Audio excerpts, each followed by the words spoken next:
الحمد لله وكفى والصلاة والسلام على عباده الذين اصطفى خصوصا على أفضلهم وخاتم النبيين محمد الأمين وعلى آله وصحبه أجمعين.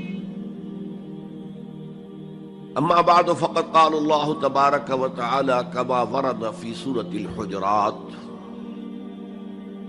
أعوذ بالله من الشيطان الرجيم بسم الله الرحمن الرحيم. قالت الأعراب آمنا قل لم تؤمنوا ولكن قولوا أسلمنا ولما يدخل الإيمان في قلوبكم وَإِن تُطِيعُوا اللَّهَ وَرَسُولَهُ لَا يَلِتْكُم مِّنْ أَعْمَالِكُمْ شَيْئًا إِنَّ اللَّهَ غَفُورٌ رَّحِيمٌ. إِنَّمَا الْمُؤْمِنُونَ الَّذِينَ آمَنُوا بِاللَّهِ وَرَسُولِهِ ثُمَّ لَمْ يَرْتَابُوا وَجَاهَدُوا بِأَمْوَالِهِمْ وَأَنفُسِهِمْ فِي سَبِيلِ اللَّهِ أولئك هم الصادقون. قل أتعلمون الله بدينكم والله يعلم ما في السماوات وما في الأرض والله بكل شيء عليم. يمنون عليك أن أسلموا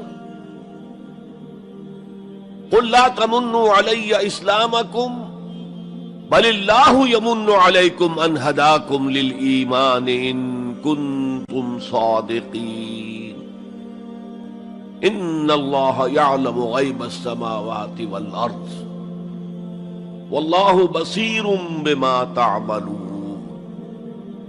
وقال عز وجل كما ورد في سورة الصف: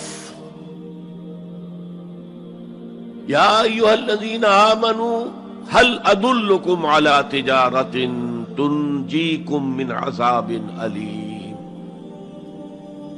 تؤمنون باللہ ورسولہ وتجاہدون فی سبیل اللہ باموالکم وانفسکم ذالکم خیر لکم ان کنتم تعلمون. وقال عز وجل كما ورد في نفس السورة: ان اللہ یحب الذین یقاتلون فی سبیلہ صفا کأنہم بنیان مرصوص. صدق اللہ العظیم. وعن الحارث الاشعری رضی اللہ تعالی عنہ قال قال رسول اللہ صلی اللہ علیہ وسلم: انی آمرکم بخمس وفی روایت اللہ امرنی بہن بالجماعت والسمع والطاعت والہجرت والجہاد فی سبیل اللہ. رواہ امام احمد رحمہ اللہ. رب اشرح لی صدری ویسر لی امری واحلل عقدۃ من لسانی یفقہوا قولی. اللہم ربنا الہمنا رشدنا واعذنا من شرور انفسنا. اللہم ارنا الحق حقا وارزقنا اتباعہ وارنا الباطل باطلا وارزقنا اجتنابہ. اللہم نور قلوبنا بالایمان واشرح صدورنا للاسلام. اللہم وفقنا ان نجاہد فی سبیلک باموالنا وانفسنا. اللہم ارزقنا شہادۃ فی سبیلک. آمین یا رب العالمین. معزز حاضرین اور محترم خواتین، السلام علیکم ورحمۃ اللہ وبرکاتہ. ہمارا جو آج کا موضوع ہے وہ عنوان ہی سے نظر آ رہا ہے کہ طوالت طلب ہے. ایمان، اسلام اور اللہ کی راہ میں جد و جہد. سب سے پہلی بات اس ضمن میں یہ سمجھنی چاہیے کہ قرآن مجید میں ایمان اور اسلام اور مومن اور مسلم تقریباً ہم معنی اور مترادف الفاظ کے طور پر استعمال ہوئے، اگرچہ ایمان کا زیادہ تعلق انسان کے باطن سے ہے، اس کے ذہن سے ہے، قلب سے ہے، اور اسلام کا زیادہ تعلق اس کے عمل سے ہے، تاہم جس شخص کے دل میں ایمان ہے اور عمل میں اسلام ہے، اسے آپ مومن کہیں یا مسلم کہیں کوئی فرق واقع نہیں ہوتا۔ Call the rose by any name, it will smell as sweet۔ لیکن یہ کہ اگر دو اصطلاحیں ہیں قرآن کی اور ہمارے دین کی، تو لازماً ان میں کوئی فرق ہے، اور یہ جو آج ہم جس کا مطالعہ کر رہے ہیں، یہ مقام قرآن حکیم کا اہم ترین مقام ہے اس خاص مضمون کے اعتبار سے۔ یہ وضاحت میں نے اس لیے کر دی کہ خاص مضمون کے اعتبار سے کہ قرآن کا کوئی ایک لفظ بھی غیر اہم نہیں ہے، لیکن مختلف موضوعات کے اعتبار سے مختلف مقامات کو سب سے بڑھ کر اہمیت کا حامل قرار دیا جا سکتا ہے۔ تو خاص اس موضوع پر، ایمان اور اسلام کے فرق پر، یہ مقام قرآن حکیم کا اہم ترین مقام ہے۔ قالت الاعراب آمنا، یہ بدو لوگ کہہ رہے ہیں ہم ایمان لے آئے۔ قل لم تؤمنوا، اے نبی ان سے کہہ دیجئے تم ایمان ہرگز نہیں لائے ہو۔ شاید بعض حضرات سوچے یہ ہرگز کا لفظ تم نے کہاں سے ایڈ کر دیا؟ تو عربی میں فعل ماضی کی نفی کا ایک طریقہ یہ ہے کہ ماضی ہی کے صیغے پر ما کا اضافہ کر دے، ما آمنتم، تم ایمان نہیں لائے ہو۔ لیکن فعل مضارع سے قبل لم لایا جائے تو یہ ماضی کی نفی ہے انتہائی تاکیدی۔ لم تؤمنوا، ما آمنتم نہیں کہا، لم تؤمنوا، تم ہرگز ایمان نہیں لائے ہو۔ ولیکن قولوا اسلمنا، ہاں یوں کہو کہ ہم اسلام لے آئے ہیں، یا ہم نے اطاعت قبول کر لی ہے، ہم نے سرنڈر کر دیا ہے، اسلام کی، اسلامی ریاست کی بالادستی قبول کر لی ہے۔ ولیکن قولوا اسلمنا، اور اب دیکھیے نہایت تاکیدی نفی پہلے ہو چکی ہے، لم تؤمنوا،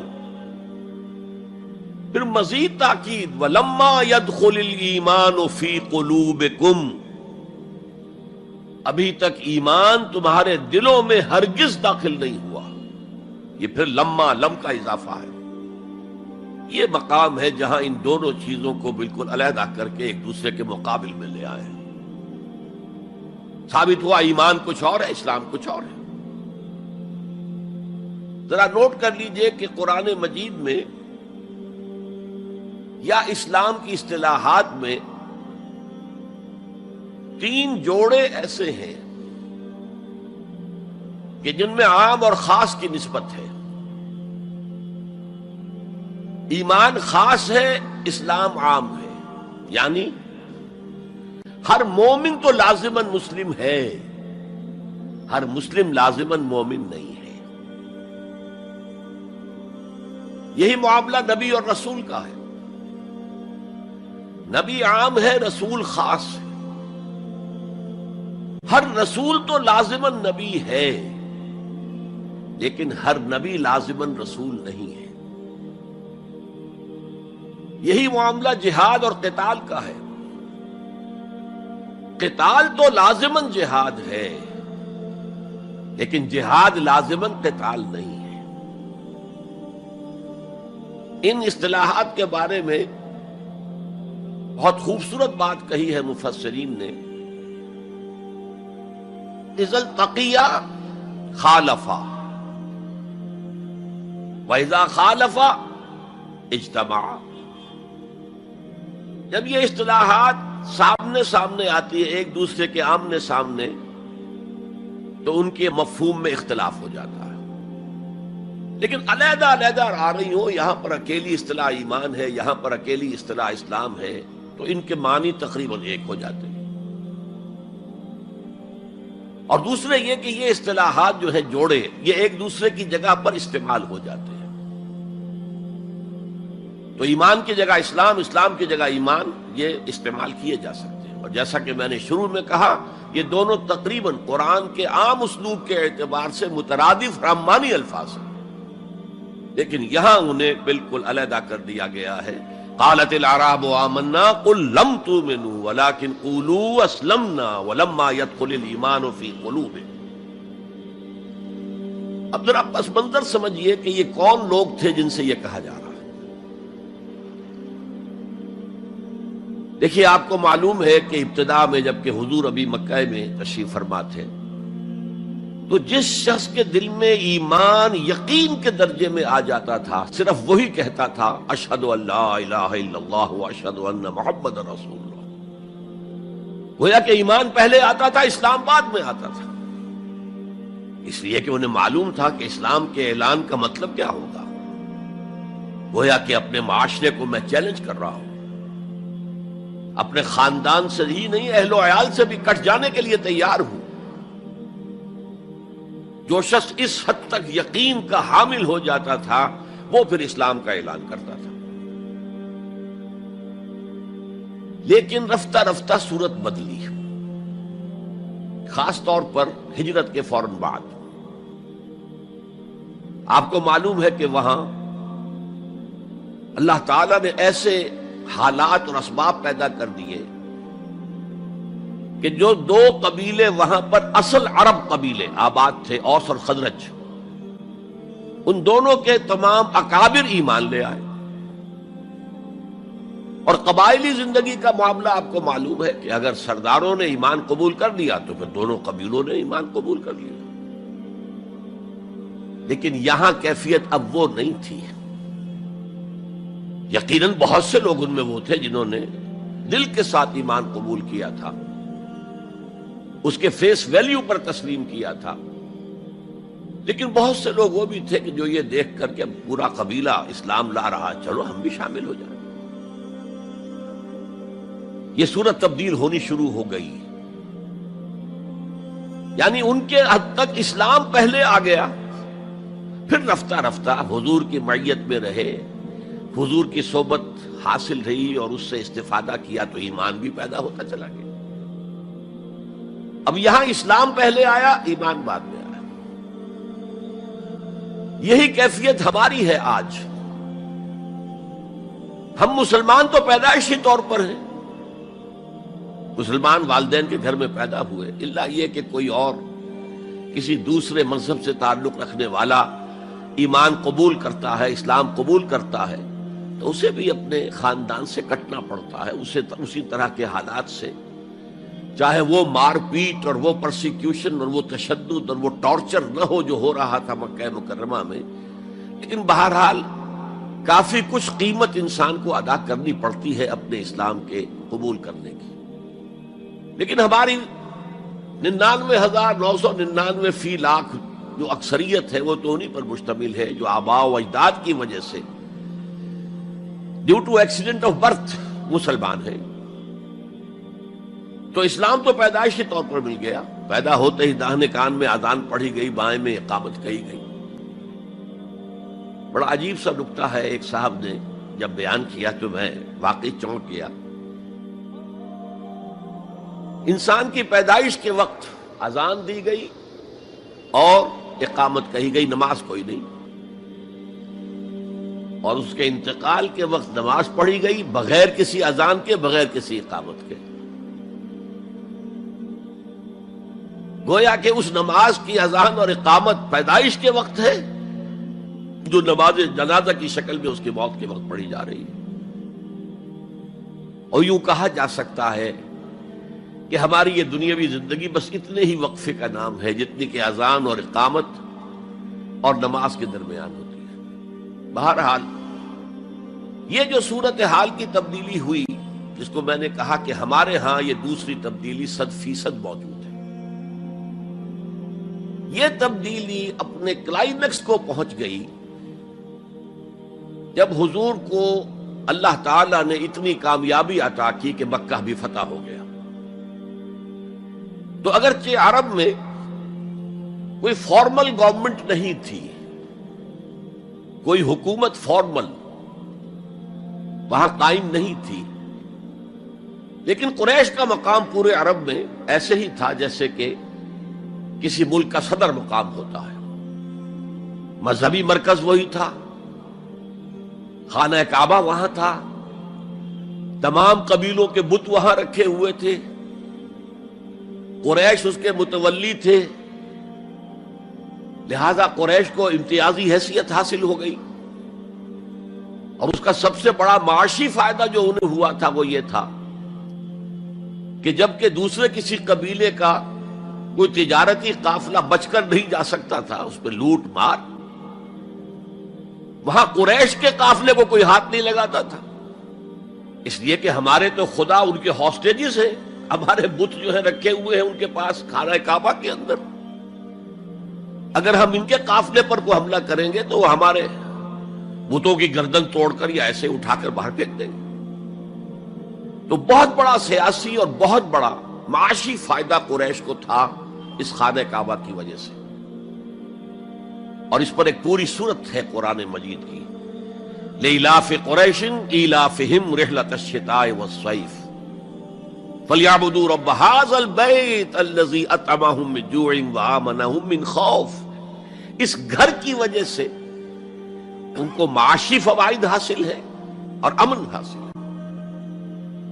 بہرحال جب مکہ فتح ہو گیا حضور کے دست مبارک پر صلی اللہ علیہ وسلم، تو اب پورے عرب کے اطراف و اکناف میں یہ بات طے ہو گئی کہ اب جدید اصطلاح میں ہم کہیں گے it's no use continuing resistance, اب ہم کیا مخالفت کریں اور کیا اب آپ کا راستہ روکنے کی کوشش کریں، بات ختم ہو گئی جب مکے پر اب حضور کا قبضہ ہے صلی اللہ علیہ وسلم۔ تو اب قبیلوں نے اپنے وفد بھیجنے شروع کیے، فلاں وفد آ رہا ہے ایمان کا اعلان کر رہا ہے، پورا قبیلہ ایمان لے آیا ہے، فلاں قبیلے کا وفد آ رہا ہے ایمان کا اظہار کر رہے ہیں، مسلمان ہو گئے ہیں، پورا عرب مسلمان ہو گئے۔ اب یہ لوگ جو ایمان لا رہے تھے، اور ایمان لانے کا مطلب کیا ہے؟ صرف یہ کہہ دینا اشہد ان لا الہ الا اللہ واشہد ان محمد رسول اللہ صلی اللہ علیہ وسلم، ان کی اندرونی کیفیات تین میں سے کوئی سی ایک ہو سکتی تھی، یا تو واقعی ان میں سے بھی کچھ لوگ ایسے تھے جو واقعتاً صدق دل سے ایمان لائے، ایسا بھی ہو سکتا ہے کہ وہ پہلے ہی سے ایمان لا چکے ہوں لیکن اپنے قبیلے کی عصبیت کی وجہ سے، اور یہ کہ پھر قبیلے کو چھوڑ کر کہیں جانا پڑے گا، وہ اظہار نہ کر رہے ہوں، اب اس کے اظہار کے اندر کوئی مانے نہیں رہا، کوئی رکاوٹ نہیں رہی، کوئی رسک نہیں رہا، یہ بھی ہو سکتا ہے۔ تو ایک ممکن کیفیت تو یہ تھی کہ وہ ایمان لائے ہو حقیقتاً صدق قلب سے، اور ایک ممکن صورت یہ تھی، اور یہ ہر انقلابی عمل میں ہوتا ہے، کہ مخالف انقلاب قوتیں جب یہ سمجھتی ہیں کہ اب ہمارا بس نہیں چلے گا، اب ہم انقلاب کا راستہ نہیں روک سکتے، تو بظاہر سرنڈر کر دیتے ہیں، لیکن دلوں میں ایک ارادہ ہوتا ہے دیکھیں گے کوئی موقع ملا، وہ حالات بدلے تو پھر ان سے نبٹ لیں گے۔ اگر کسی نے اس نیت سے اسلام کا اظہار کیا تو وہ گویا کہ منافق تھا، لیکن بہت سے لوگوں کی کیفیت ہو سکتی ہے نظری اعتبار سے کہ نہ مثبت طور پر ایمان ہے نہ منفی طور پر نفاق ہے، کوئی دھوکہ دینے کا ارادہ بھی نہیں ہے، کوئی صرف ٹائم گین کرنے کے لیے اسلام کا اظہار نہیں کیا ہے، تو گویا کہ یہ پازیٹو ویلیو ایمان کی +1 +2 +3 +4 ایمان کے درجے ہیں، ایک عام آدمی کا ایمان ہے، ایک ابو بکر صدیق کا ایمان ہے، زمین و آسمان کا فرق ہے۔ خود صحابہ میں یہ درجہ بندی تھی، اور ہم تو اپنے ایمان سے کیا نسبت اور کیا تناسب قائم کریں گے صحابہ کے ایمان کے ساتھ، بالخصوص ابو بکر صدیق جیسے صدیق اکبر کے ایمان کے ساتھ رضی اللہ تعالی عنہ۔ اسی طرح -1 -2 -3 -4 یہ منافقت کے درجے ہیں. کس درجے کا نفاق ہے، کس درجے میں ڈٹرمینیشن ہے کہ we have only to buy time, اب اس کے سوا چارہ نہیں ہے، اب ہم ریزسٹ نہیں کر سکتے. It's no use continuing resistance. سر جھکا لو and wait for some occasion, opportunity, کہ پھر کھڑے ہو اور اس انقلاب کو انڈو کر دیں، ختم کر دیں.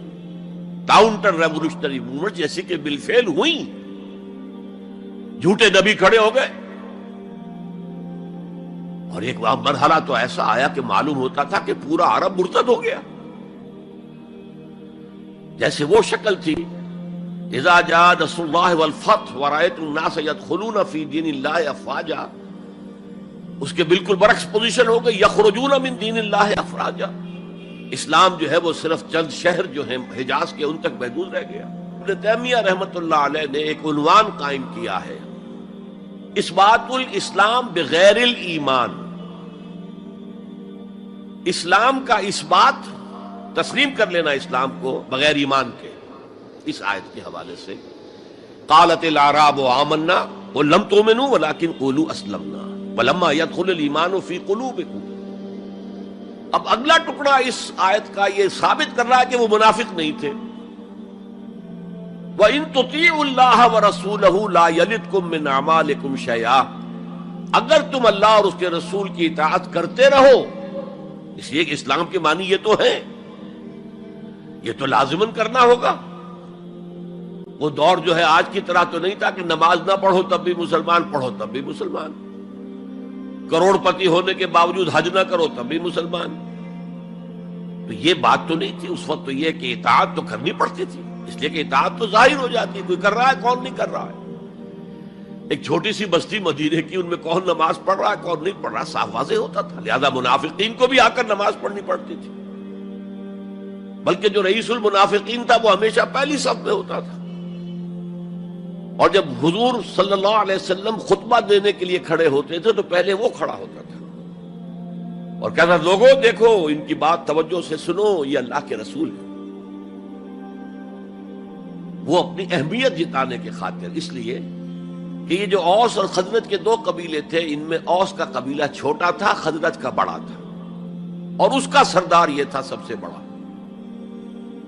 اور اس کے لیے طے ہو چکا تھا، مدینے والے اس ضرورت کو محسوس کر رہے تھے کہ یہاں 5 قبیلے آباد ہیں، اور 2 تو قدیم عرب کے ہیں جو یمن سے آ کر آباد ہوئے، اوس اور خزرج، اور 3 عرب سے باہر سے آئے ہوئے ہیں یہودی قبائل، بنو قینقاع، بنو نذیر یا نذیر اور بنو قریظہ.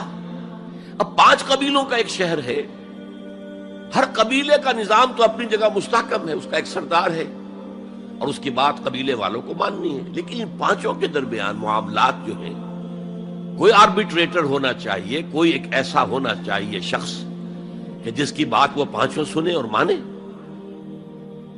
اس لیے انہیں بادشاہ کی ضرورت محسوس ہوئی کہ کسی کو ہم اپنا بادشاہ بنا لیں. اور قرۂ فال بنام من دیوانہ زدند عبداللہ ابن ابی، اس کے بارے میں طے ہو گیا یہ ہمارا بادشاہ ہوگا. اس کے لیے تاج تیار ہو گیا سونے کا. تاج پوشی باقی تھی کہ حضور تشریف لے آئے بے تاج بادشاہ کی حیثیت سے. اس کے سارے خواب بکھر گئے. لہذا منافق اول بھی وہ اور رئیس المنافقین بھی وہ. ایمان تو وہ بھی لے آیا، اگر لایا ذرا لیٹ غزوہ بدر کے بعد، لیکن یہ ہے کہ وہ ایمان لایا تھا اسی انداز کا کہ ابھی دیکھیں گے، ہوا دیکھو، ہوا کا رخ دیکھو، تیل دیکھو، تیل کی دھار دیکھو، کوئی حالت ایسی ہو جائے کہ پھر یہ معاملہ تلپٹ کر دیا جائے. تو یہاں کہا جا رہا ہے وَإِن تُطِيعُوا اللَّهَ وَرَسُولَهُ لَا يَلِدْكُم مِّنْ أَعْمَالِكُمْ شَيْئًا، جبکہ منافق کا کوئی عمل بھی قبول نہیں. لیکن یہاں فرمایا گیا کہ اگر تم اللہ اور اس کے رسول کی اطاعت کرتے رہو گے تو اللہ تعالیٰ تمہارے اعمال کے اجر و ثواب میں کوئی کمی نہیں کرے گا. دیکھیے اصولی اعتبار سے بات یہ ہے کہ ایمان کے بغیر کوئی عمل جو ہے قبول نہ ہو. یہاں ایمان کے بغیر نیکیوں کے اعمال کے قبولیت کا اعلان کیا جا رہا ہے. گویا کہ یہ ایک خاص رعایت ہے، اس لیے آیت ختم ہو رہی ہے ان اللہ غفور الرحیم. اللہ غفور ہے، اللہ رحیم ہے. یہ اس کے شان غفاری کا صدقہ ہے، یہ اس کی شان رحیمی کا صدقہ ہے کہ اس حال میں بھی تمہارے اعمال اگر تم اطاعت کرتے رہو گے اللہ اور اس کے رسول کی تو اللہ قبول فرما لے گا. البتہ یہاں یہ نوٹ آف کوشن سامنے رہنا چاہیے کہ اطاعت جزوی نہیں، اطاعت کلی، پوری کی پوری اطاعت. دو حکم بھی دیا گیا ہے، ماننا پڑے گا. جزوی اطاعت اطاعت نہیں ہے. Partial obedience is no obedience. اس لیے کہ اگر آپ نے ایک حکم قبول کر لیا ایک نہیں کیا تو جو نہیں کیا کیوں نہیں کیا کہ وہ آپ کے نفس کو پسند نہیں، جو قبول کیا وہ کیوں کیا کہ نفس نے الاؤ کر دیا آپ کو کہ ٹھیک ہے کر لو کوئی حرج نہیں. دونوں حالتوں میں ویٹو تو نفس کے ہاتھ میں ہے. لہذا partial obedience is no obedience at all. چنانچہ اس پر جو وعید آئی ہے سورہ بقرہ کی آیت نمبر 85 میں افتؤمنون ببعض الکتاب وتکفرون ببعض، تو کیا تم ہماری کتاب اور شریعت کے ایک حصے کو مانتے اور ایک کو نہیں مانتے؟ فما جزاء من يفعل ذلك منکم، تو جو کوئی بھی تم میں سے یہ روش اختیار کرے گا اس کی کوئی سزا نہیں ہے الا خزي فی الحیات الدنیا، سوائے اس کے کہ دنیا کی زندگی میں ذلیل اور خوار کر دیے جائیں. وَيَوْمَ الْقِيَامَةِ يُرَدُّونَ إِلَىٰ أَشَدِّ الْعَذَابِ، اور قیامت کے دن شدید ترین عذاب میں جھونک دیے جائیں. وَاللَّهُ بِغَافِلٍ عَمَّا تَعْمَلُونَ، اور جو کچھ تم کر رہے ہو اللہ اس سے غافل نہیں ہے. تم اپنی ظاہری ٹیپ ٹاپ سے، اپنے داڑھیوں کے طول سے اللہ کو دھوکہ نہیں دے سکتے، اپنے عمروں اور حجوں کی تعداد سے اللہ کو دھوکہ نہیں دے سکتے. He sees you through and through. تمہارے باطن کو دیکھتا ہے، تمہارے دل کو دیکھتا ہے. اسے معلوم ہے کہ تم نے حج تو کیا، حرام کی کمائی سے کیا ہے. بہرحال یہ بڑی شدید وعید والی آیت ہے قرآن مجید میں کہ جس کا نقشہ ہماری نگاہوں کے سامنے آج دنیا میں مسلمانوں کی کیا وقت ہے، کیا حیثیت ہے. 1.25 ارب سے لے کر 1.5 ارب تک کی تعداد ہے جو آنکی جاتی ہے مسلمانوں کی دنیا میں. گویا کہ ہر چوتھا یا ہر 5واں انسان مسلمان ہے. کتنا بڑا رقبہ ان کے قدم و تلے ہے. ہر طرح کے وسائل اللہ نے مہیا کیے ہیں، معدنیات، نباتات، پھر جو آج کی سب سے بڑی دولت تیل، اس کے سب سے بڑے ذخیرے مسلمانوں کے قدم و تلے ہیں. اس سب کے باوجود عزت نام کی کوئی شے نہیں. بین الاقوامی معاملات میں کوئی ہم سے رائے لیتا ہی نہیں. کسٹمی پرسد کے بھیا کیستی تم ہو کون، تمہاری رائے کیا؟ G7 بیٹھیں گے، G9 بیٹھیں گے، G13 ہوں گے، G15 ہوں گے، وہ بیٹھ کر طے کریں گے. کوئی مسلمان ملک نہ G7 میں نہ G15 میں، جسے ہم محاورے میں کہتے ہیں نہ 3 میں نہ 13 میں. یہ ہے ہماری عزت آج دنیا میں. اکثر مسلمان ملکوں کی حکومتیں امریکہ کی جیب میں ہیں. یہ ہے ہماری حیثیت. تو ذلت جو ہے وہ تو آج ہم پر ہے مسلط. فما جزاء من يفعل ذلك منكم الا خزي في الحیات الدنیا ويوم القیامت. اب یہ قیامت کے دن کی بات جو اللہ فرما رہے ہیں، دعا ہی کی جا سکتی ہے کہ اللہ تعالیٰ اس سے بچا لے، کرم فرمائے، اپنی شان غفاری اور شان رحیمی سے ہمیں اس روز کی ذلت سے اور شدید ترین عذاب میں جھونک دیے جانے کی جو یہاں پر خبر سنائی جا رہی ہے، وعید سنائی جا رہی ہے، اللہ تعالیٰ اس سے بچا لے. تو اس آیت کو اب آپ سامنے رکھیے. البتہ ایک بات میں اور آپ سے عرض کر دوں کہ جو کیفیت اس آیت میں سامنے آئی ہے یہ مستقل نہیں رہ سکتی. اگر کوئی شخص واقعتاً چاہے آغاز میں اس کا دل پازیٹیولی ایمان سے خالی تھا، لیکن ساتھ ہی نیگیٹو نفاق سے بھی خالی تھا. کہہ سکتے ہیں زیرو لیول ہے، پلس ویلیوز اور مائنس ویلیوز کے درمیان زیرو آئے گا. تو باطن کے اعتبار سے چاہے وہ زیرو لیول پر تھا، لیکن اگر وہ اطاعت کرتا رہا، نماز پڑھتا رہا، روزہ رکھتا رہا، زکوٰۃ دیتا رہا، حرام چیزوں سے بچتا رہا، فرائض ادا کرتا رہا، تو اس سے لازماً ایمان پیدا ہو جائے گا اس کے دلوں میں. اس لیے کہ یہ دو طرفہ پروسیس ہے، بائی لیٹرل. ایمان سے عمل پیدا ہوتا، عمل سے ایمان پیدا ہوتا. عمل انسان جب کرتا ہے، اللہ کی راہ میں قربانیاں دیتا ہے، زادتہم ایمانا، ان کے ایمان میں اضافہ ہو گیا. اچھا، اب یہ ہے پس منظر ایمان اور اسلام کا فرق. اب اس کے حوالے سے یہ بھی، اس سے پہلے اگرچہ میں اشارے کر چکا ہوں، اسلام کی جو تعریف کی گئی ہے، متفق علیہ روایت ہے حضرت عبداللہ ابن عمر سے رضی اللہ تعالی عنہما، بنی الاسلام علی خمس، اسلام کی عمارت 5 چیزوں پر قائم ہے. شہادت اللہ الہ الا اللہ وان محمد رسول اللہ، وإقام الصلاۃ وإیتاء الزکاۃ وصوم رمضان وحج البیت من استطاع الیہ سبیلا. کلمہ شہادت ہے کہ میں گواہی دیتا ہوں اللہ کے سوا کوئی معبود نہیں، اور میں گواہی دیتا ہوں کہ محمد صلی اللہ علیہ وسلم اللہ کے رسول. پھر 4 عبادات ہیں، نماز ہے، روزہ ہے، زکوٰۃ ہے، حج ہے. تو اسلام جو ہے دنیا میں قائم ہے ان 5 بنیادوں پر. اب ان میں خاص طور پر دیکھیے لفظ ایمان کہیں نہیں آیا. گویا کہ اسلام کی بنیاد اقرار باللسان پر ہے، اور دنیا میں کسی شخص کے مسلمان سمجھے جانے کا دار و مدار صرف اسی پر ہوگا. اگرچہ بعض فقہا نے کہا ہے کہ تصدیق بالقلب بھی ہونی چاہیے صاحب، ٹھیک ہے، لیکن ہم ویریفائی تو نہیں کر سکتے نا. دنیا میں تو معاملہ قانون کا ہے، اور قانون تو ویریفائیبل فیکٹس کے اوپر فیصلہ کرے گا. ہم نہ کسی کے ایمان کو ویریفائی کر کے سند دے سکتے کہ ایمان ہے، نہ کسی کے ایمان کی نفی کر سکتے. تو دنیا میں معاملہ سارا اسلام پر ہے. ایک مسلمان اسلامی ریاست کا مکمل شہری ہے، ایک مسلمان معاشرے کا مکمل ایک رکن ہے.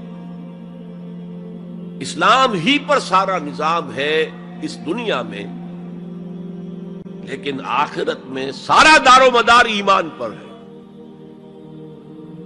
اس لیے کہ اللہ تو معذور نہیں ہے کہ دلوں کے حال کو نہ جانتا ہو. ان اللہ لا ينظر الى صورکم ولا الى اموالکم ولکن ينظر الى قلوبکم واعمالکم.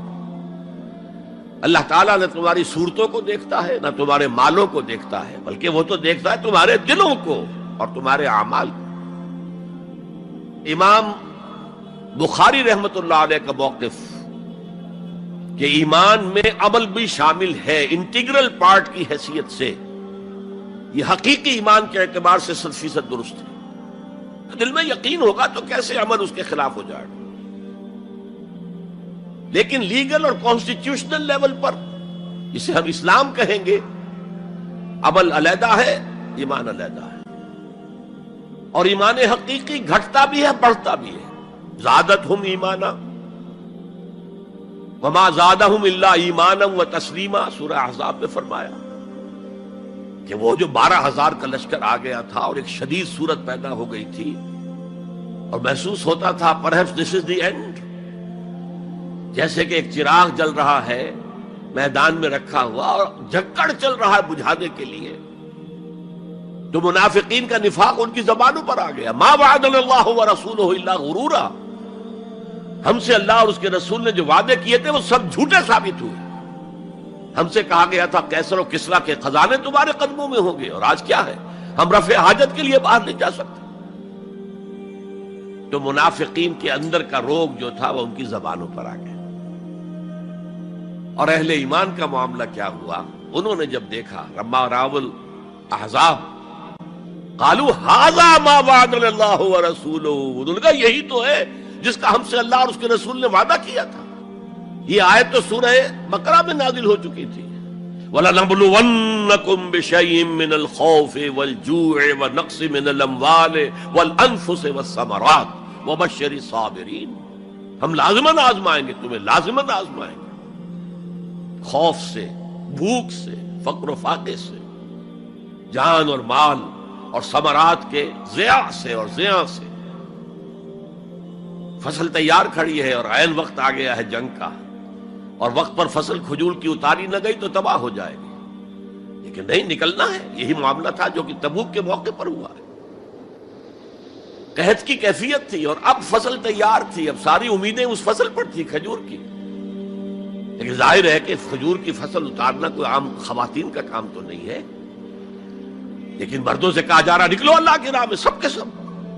پہلی مرتبہ نفیر عام تھی، ہر صاحب ایمان نکلے، تو ایک بہت بڑی آزمائش۔ تو جو راسخ الایمان تھے، صادق الایمان تھے، ان کا رد عمل سچویشن ایک ہی ہے۔ منافقین کہہ رہے ہیں ما وعدنا اللہ ورسولہ الا غرورا، ہمیں تو اللہ اور اس کے رسول نے سبز باغ دکھا کر بروا دیا، اور اہل ایمان کہہ رہے ہیں ھذا ما وعدنا اللہ ورسولہ وصدق اللہ ورسولہ وما زادہم الا ایمانا وتسلیما، اور ان میں نہیں کوئی شے بڑی مگر ایمان اور تسلیم کے۔ جبکہ وہ جو ایک کانسٹیٹیوشنل ایمان ہے وہ ایک جامد شے ہے، it's a legal status that you get as a Muslim, تو یہ اسٹیٹس نہ گھٹتا ہے نہ بڑھتا ہے۔ یہ نہیں ہو سکتا کہ ایک باپ کے اگر دو بیٹے ہیں اور ایک متقی ہے، زاہد ہے، عابد ہے، تہجد گزار ہے، دوسرا فاسق و فاجر ہے، تو وراثت میں اس تہجد گزار کو زیادہ حصہ ملے اور دوسرے کو جو ہے وہ کم ملے، نہیں، ایکول۔ المسلم کفن لکل مسلم، تمام مسلمان آپس میں جہاں تک ان کے لیگل اور پولیٹیکل حقوق کا تعلق ہے برابر۔ تو یہ فرق ہے ایمان اور اسلام میں۔ البتہ یہ میں آپ کو بتا چکا ہوں کہ یہ بھی ہو سکتا ہے کہ اسلام پہلے آئے، ایمان بعد میں آئے۔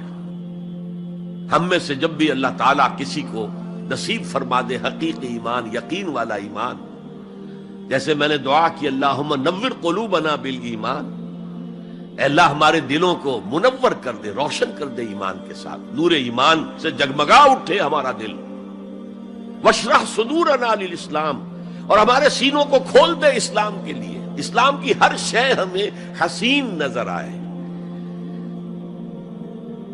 حضور صلی اللہ علیہ وسلم کی حیات طیبہ کے آخری ایام میں یہ واقعہ پیش آیا کہ حضور مسجد نبوی میں تشریف فرمائے، مجمع موجود ہے، اچانک ایک شخص ظاہر ہوتا، شدید و بیاض الثیاب،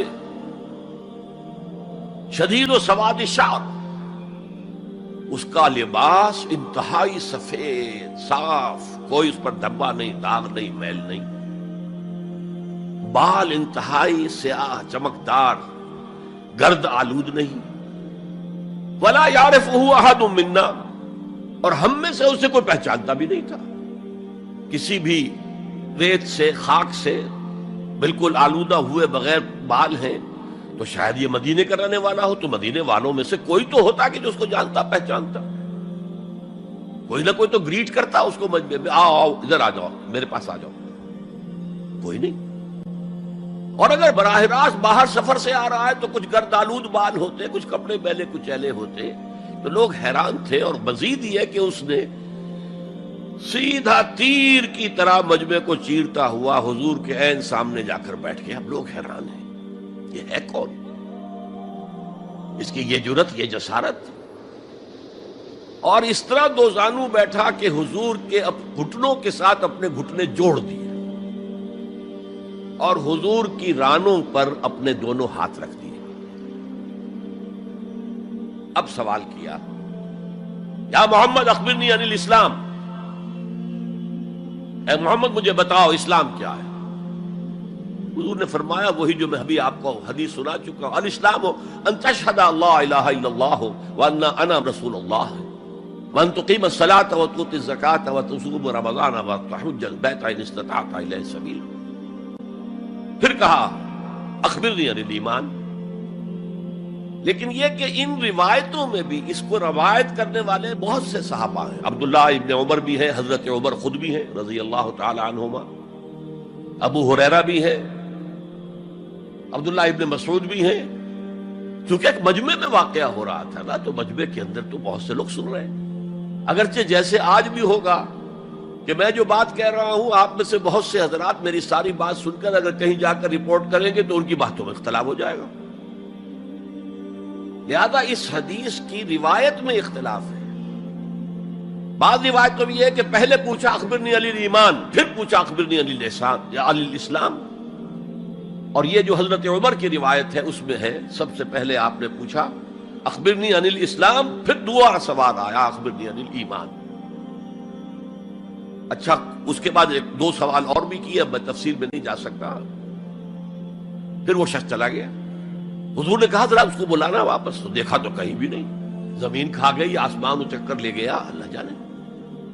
تب حضور نے فرمایا اوہ یہ جبرائیل تھے جو تمہیں تمہارا دین سکھانے آئے تھے. یعلمکم دینکم اذ لم تسألوہ، جبکہ تم نے اس کے بارے میں سوال نہیں کیا. اور یہ پہلی بار ہے کہ میں جبرائیل کو پہچان نہیں سکا، انسانی شکل میں وہ آئے اور میں پہچان نہیں پایا. ورنہ اکثر حضرت دہیہ کلبی کی شکل میں آتے تھے انسانی صورت میں. جب بھی حضرت جبرائیل آتے تھے، حضرت دہیہ کلبی جو ہے وہ بہت ہی حسین جوان رانا، ان کی شکل میں آتے تھے.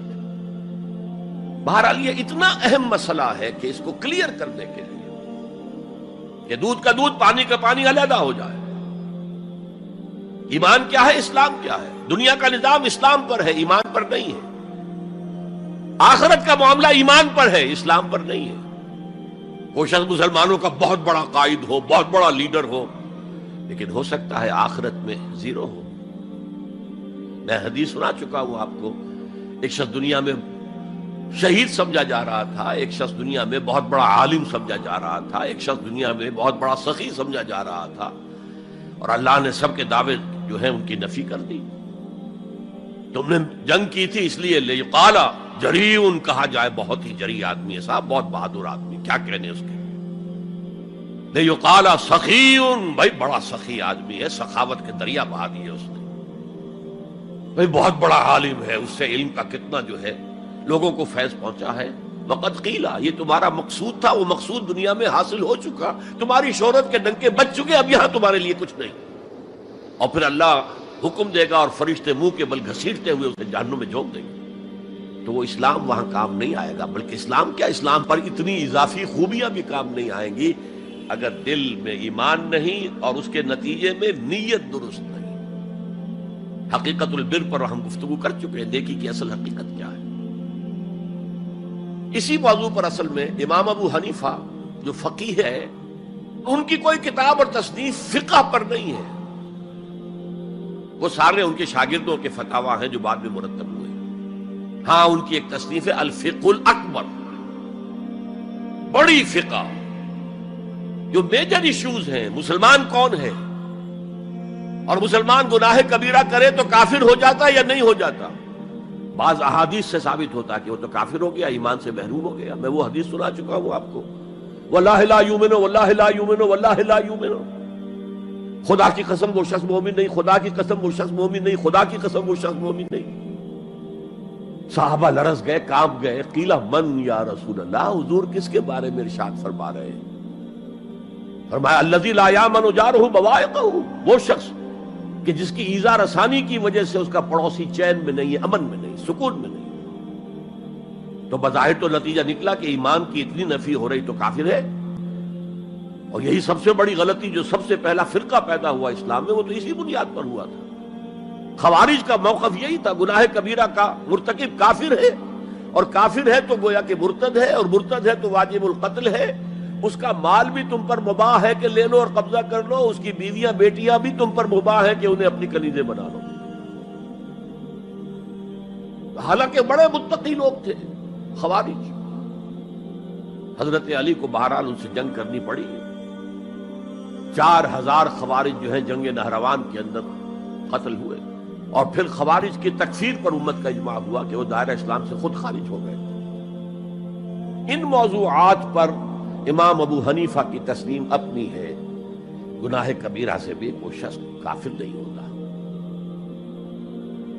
بہرحال ہمارا جو اصل موضوع ہے اس کی طرف میں آ رہا ہوں.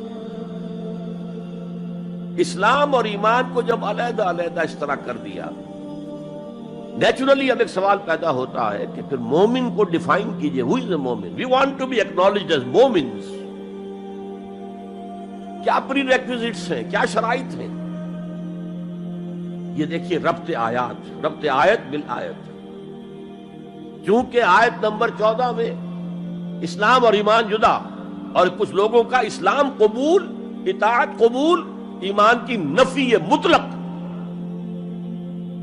لم تؤمنوا ولما يدخل الایمان فی قلوبکم. تو اس پس منظر میں نیچرل کوسچن ہے جو اٹھتا ہے، مومن کون ہے؟ ڈیفائن کیجیے. اور یہ آیت اگلی اس اعتبار سے قرآن مجید کی اہم ترین آیت ہے.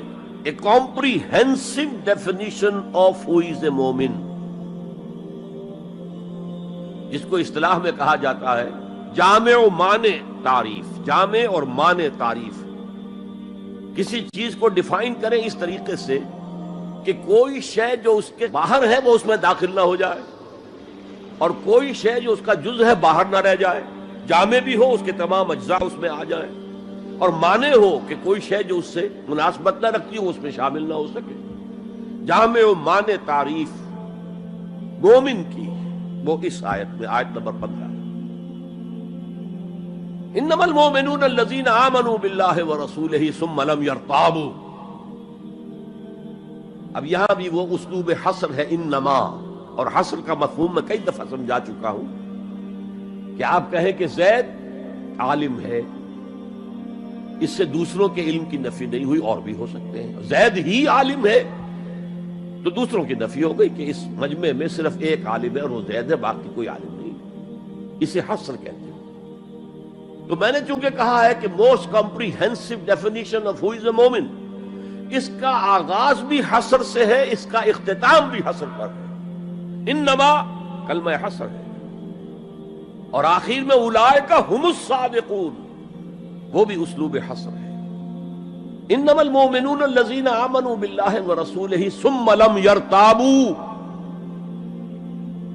مومن تو صرف وہ ہے جو ایمان لائے اللہ پر اور اس کے رسول پر، پھر شک میں ہرگز نہیں پڑے. یہ پھر لم آ گیا، یہاں مرتابو نہیں آیا، لم یرتابو، ہرگز شک میں نہیں پڑے. یہ واحد مقام قرآن کا جہاں پر کہ یہ لفظ اضافی طور پر آیا ہے ایمان کے بعد.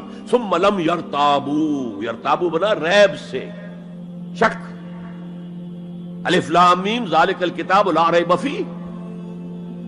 ارتابا یرتابو، شک میں پڑ جانا. ثم لم یرتابو، پھر شک میں ہرگز نہیں پڑے. ان کا دل ایمان پر یقین کے ساتھ معمور ہو گیا. چنانچہ پازیٹو انداز میں یہی شان بیان ہوئی ہے صحابہ کی اکثریت کی اسی سورہ حجرات میں. فرمایا گیا صحابہ کرام سے وَلَٰكِنَّ اللَّهَ حَبَّبَ إِلَيْكُمُ الْإِيمَانَ وَزَيَّنَهُ فِي قُلُوبِكُمْ. اللہ نے تو تمہارے نزدیک ایمان کو محبوب بنا دیا ہے اور تمہارے دلوں میں کھما دیا ہے. مزین کر دیا تمہارے دلوں کو ایمان سے، منور کر دیا تمہارے دلوں کو ایمان سے. تو یہاں فرمایا انما المؤمنون الذین آمنوا باللہ ورسولہ ثم لم یرتابوا، اضافی شرط. وجاہدوا باموالہم وانفسہم فی سبیل اللہ، اور جہاد کیا انہوں نے اپنے مالوں کے ساتھ اور جانوں کے ساتھ اللہ کی راہ میں. یہ دوسری شرط لازم. گویا جہاد کے بغیر کوئی ایمان نہیں. یہ جامع و معنی تعریف ہے. اولئک ھم الصادقون، صرف یہ لوگ سچے ہیں. یہ اگر دعویٰ کریں آمنا تو ٹھیک ہے، ان کا دعویٰ صحیح ہے، درست ہے، لیکن یہ دو پری ریکوزٹس پورے کرنے ہوں گے. اب اس کو میں سمجھانے کے لیے کہا کرتا ہوں کہ دیکھیے یہ 5 ارکان تو اسلام کے ہو گئے، کلمہ شہادت، نماز، روزہ، حج، زکوٰۃ. اس میں جب حقیقی ایمان دلوں میں اتر جائے گا تو ایک تو رکن یہاں اضافی ہو جائے گا، یقین قلب. صرف گواہی نہیں، صرف وربل اٹیسٹیشن نہیں، یقین قلب.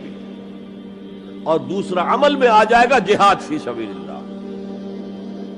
وہ پانچوں ارکان قائم رہیں گے. اسلام عام ہے، ایمان خاص ہے، تو اسلام کے 5 ارکان تو ہیں موجود، وہ تو شامل رہیں گے. اگرچہ ظاہر بات ہے جب دل میں یقین پیدا ہو جائے گا تو اب نماز کی شان کچھ اور ہوگی. ایک ہے چھدا اتارا جا رہا ہے، بس نماز ایک فقہی جو ہے وہ ہم نے ادا کر دی ہے، جس کو کہا گیا ہے کہ جیسے مرغا ٹھونگے مارتا ہے ایسے سجدے کیے ہیں اور گئے.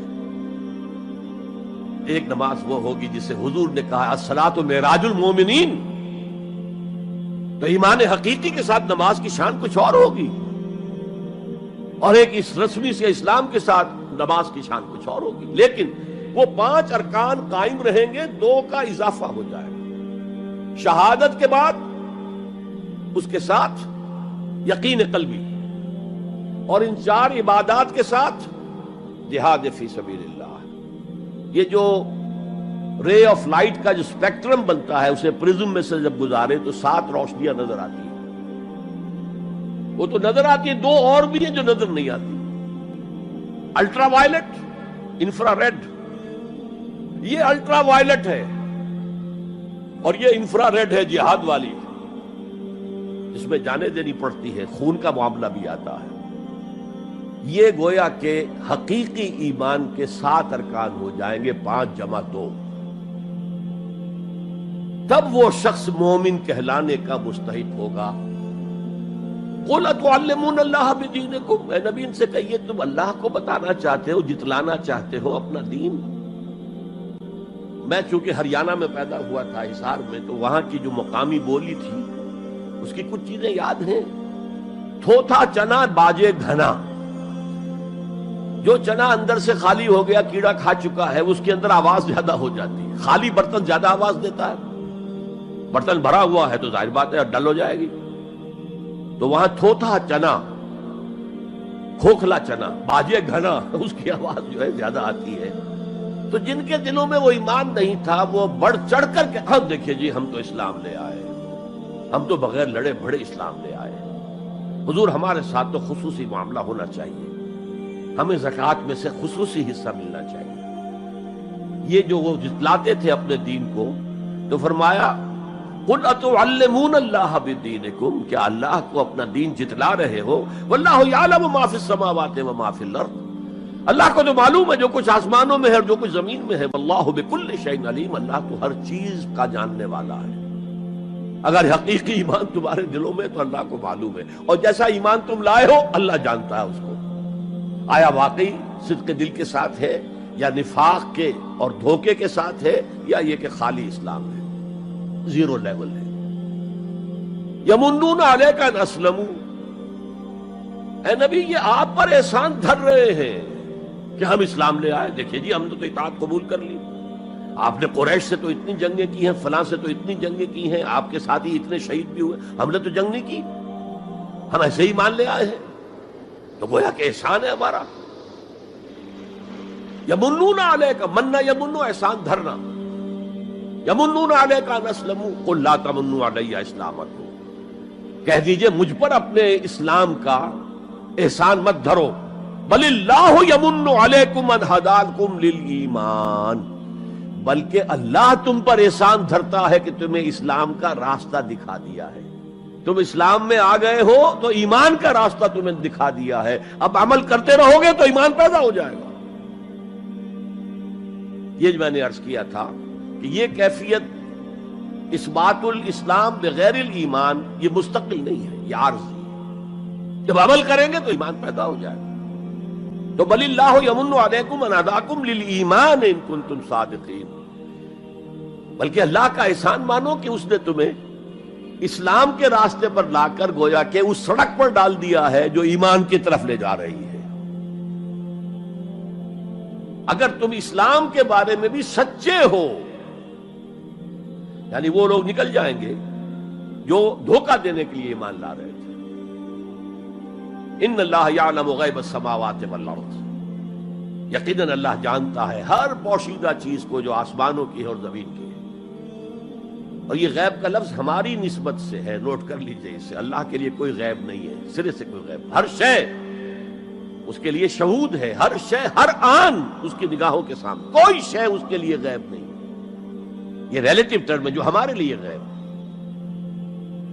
واللہ بصیر بما تعملون، اور جو کچھ تم کر رہے ہو اللہ اسے دیکھ رہا ہے۔ اچھا، اب پھر پہلی دو آیات کی طرف آ جائیے۔ اسلام ایمان علیحدہ چیز ہے۔ ایمان کی تعریف یقین قلبی دل میں، اور جہاد فی سبیل اللہ عمل میں۔ گویا کہ ان میں سے کوئی ایک چیز بھی نہیں ہے تو پھر مومن نہیں ہو تم۔ دل میں یقین نہیں تو مومن نہیں، عمل میں جہاد نہیں تو مومن نہیں۔ اب اسی کو دوسرے مقام سے جو میں نے آیات پڑھی تھی، سورہ صف کی آیت نمبر 10-11، یا ایھا الذین آمنوا هل ادلکم علی تجارۃ تنجیکم من عذاب علیم، اہل ایمان کیا میں تمہاری رہنمائی کروں اس تجارت کی جانب جو تمہیں جہنم کے عذاب سے بچا دے، نجات دے دے۔ سوالیہ انداز، یہ قرآن کا بھی انداز ہے، حضور کا بھی انداز تھا۔ پہلے سوال کیا جائے تاکہ اذہان سوچنے کی طرف آمادہ ہو جائے، تیار ہو جائیں کہ اب آگے کیا بات آ رہی ہے۔ حضور بھی سوال کیا کرتے تھے، اتدرون من المفلس، تم جانتے ہو مفلس کسے کہتے ہیں؟ اکثر و بیشتر صحابہ کا جواب ہوتا تھا اللہ و رسول عالم، اللہ اور اس کا رسول بہتر جانتے ہیں۔ پھر حضور دوبارہ پوچھتے تھے تو اپنی اپنی سمجھ کے مطابق جواب دیتے تھے۔ المفلس عندنا ما لا درہم لہ ولا دینارا، حضور ہم مصرف اسی کو سمجھتے ہیں جس کے پاس نہ درہم ہے نہ دینار ہے۔ فرمایا نہیں، میری امت کا مفلس وہ ہوگا جو قیامت میں حاضر ہوگا تو نمازوں کی بھی بہت بڑی گٹھری لے کر آئے گا، روزے بھی ہوں گے، عمرے بھی ہوں گے، حج بھی ہوں گے، نیکیوں کی بہت بڑی بڑی گانٹھیں ساتھ ہوں گی، لیکن حقوق العباد میں اس نے کوتاہی کی ہوگی۔ قد اکل مال ھذا، اس شخص کا مال ہڑپ کر لیا ہوگا غلط طریقے سے، بہنوں کا حصہ وراثت میں کھا لیا ہوگا، کسی پر تہمت لگائی ہوگی، کسی کی غیبت کی ہوگی، اور وہ سارے دعوے دار جمع ہو جائے، اللہ اس شخص نے میرے ساتھ یہ کیا، اللہ اس شخص نے میرے ساتھ یہ کیا، تو اس کی نیکیاں سب دے دی جائیں گی۔ اچھا بھائی، وہاں کوئی اور کرنسی تو ہے نہیں کہ اتنے ہزار جرمانہ یا اتنا لاکھ جرمانہ، اچھا تم اس کی نمازیں لے جاؤ، تم اس کے روزے لے جاؤ، تم اس کے حج اور عمرے لے جاؤ، خالی ہو گیا، اور دعوے دار اب بھی باقی ہیں، تو ان کے گناہ اب ان کے حساب میں پڑنے شروع ہوں گے، اور وہ ان کے گناہوں کے بوجھ تلے دب کر جہنم میں جھونک دیا جائے۔ یہ مفلس ہے، یہ انداز تھا، یہ قرآن کا بھی انداز ہے اور یہی حضور کا انداز تھا۔ یا ایھا الذین آمنوا هل ادلکم علی تجارۃ تنجیکم من عذاب علیم، اے ایمان والو، اے ایمان کے دعوے دارو، یا اے وہ لوگوں جو ایمان قانونی حاصل کر چکے ہو، یا اے وہ مسلمانوں جن کی رسائی ابھی تک حقیقی ایمان تک نہیں ہوئی، یا ایھا الذین آمنوا هل ادلکم علی تجارۃ تنجیکم من عذاب علیم، کیا میں بتاؤں تمہیں وہ تجارت، وہ کاروبار جس کا نفع کیا ہوگا کہ جہنم سے چھٹکارا پا جاؤ۔ اب یہاں ایک منٹ رک کر توقف کر کے نظم کلام کے اعتبار سے ایک نتیجہ سامنے لے آئیے، اگر وہ تجارت نہیں کرو گے تو جہنم سے نجات کی امید یہ تمہاری وشفل تھنکنگ ہے، تمہاری آرزویں ہیں، تلک امانیہم، یہ ان کی خواہشات ہیں جنہوں نے عقیدوں کی شکل اختیار کر لی ہے۔ یہ اللہ کا کلام ہے، یہ اس میں کوئی شے جو ہے محض شاعرانہ لفاظی کے لیے یا شاعرانہ مبالغے کے لیے تو نہیں ہے نا۔ ننجینہ مانی کا طلسم اس کو سمجھیو جو نفس کے غالب میرے اشعار میں آوے۔ تو قرآن میں جو لفظ آ رہا ہے وہ ہر لفظ اپنی جگہ پر معنی کا خزانہ ہے۔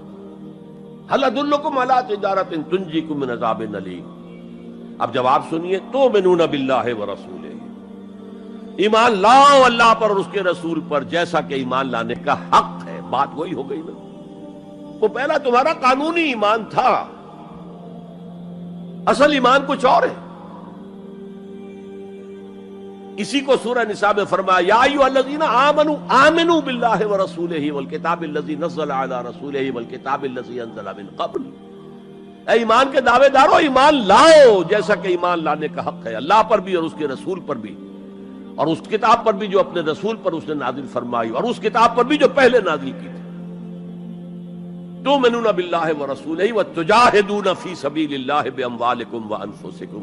بالکل وہی آیت نمبر 15 بن گئی کہ نہیں سورہ حجرات کی؟ ایمان لاؤ اللہ پر اس کے رسول پر، یا ایمان رکھو اللہ پر اس کے رسول پر جیسے کہ ایمان کا حق ہے، اور جہاد کرو اللہ کے راہ میں اپنی جانوں اور مالوں کے ساتھ. تؤمنون باللہ ورسولہ وتجاہدون فی سبیل اللہ باموالکم وانفسکم ذالکم خیر لکم ان کنتم تعلمون. یہی تمہارے حق میں بہتر ہے اگر تم سمجھو. اگرچہ بظاہر تو گھاٹے کا سودا ہے دنیاوی اعتبار سے، اللہ کی راہ میں جہاد کرنا جان کا اندیشہ ہے، قتال کے لیے نکلنا جان کا، جو اگر بچ کے آ گئے تو ایک نئی زندگی سمجھیے، ورنہ انسان میدان جنگ میں جاتا ہے تو جان ہتھیلی پر رکھ کر جاتا ہے.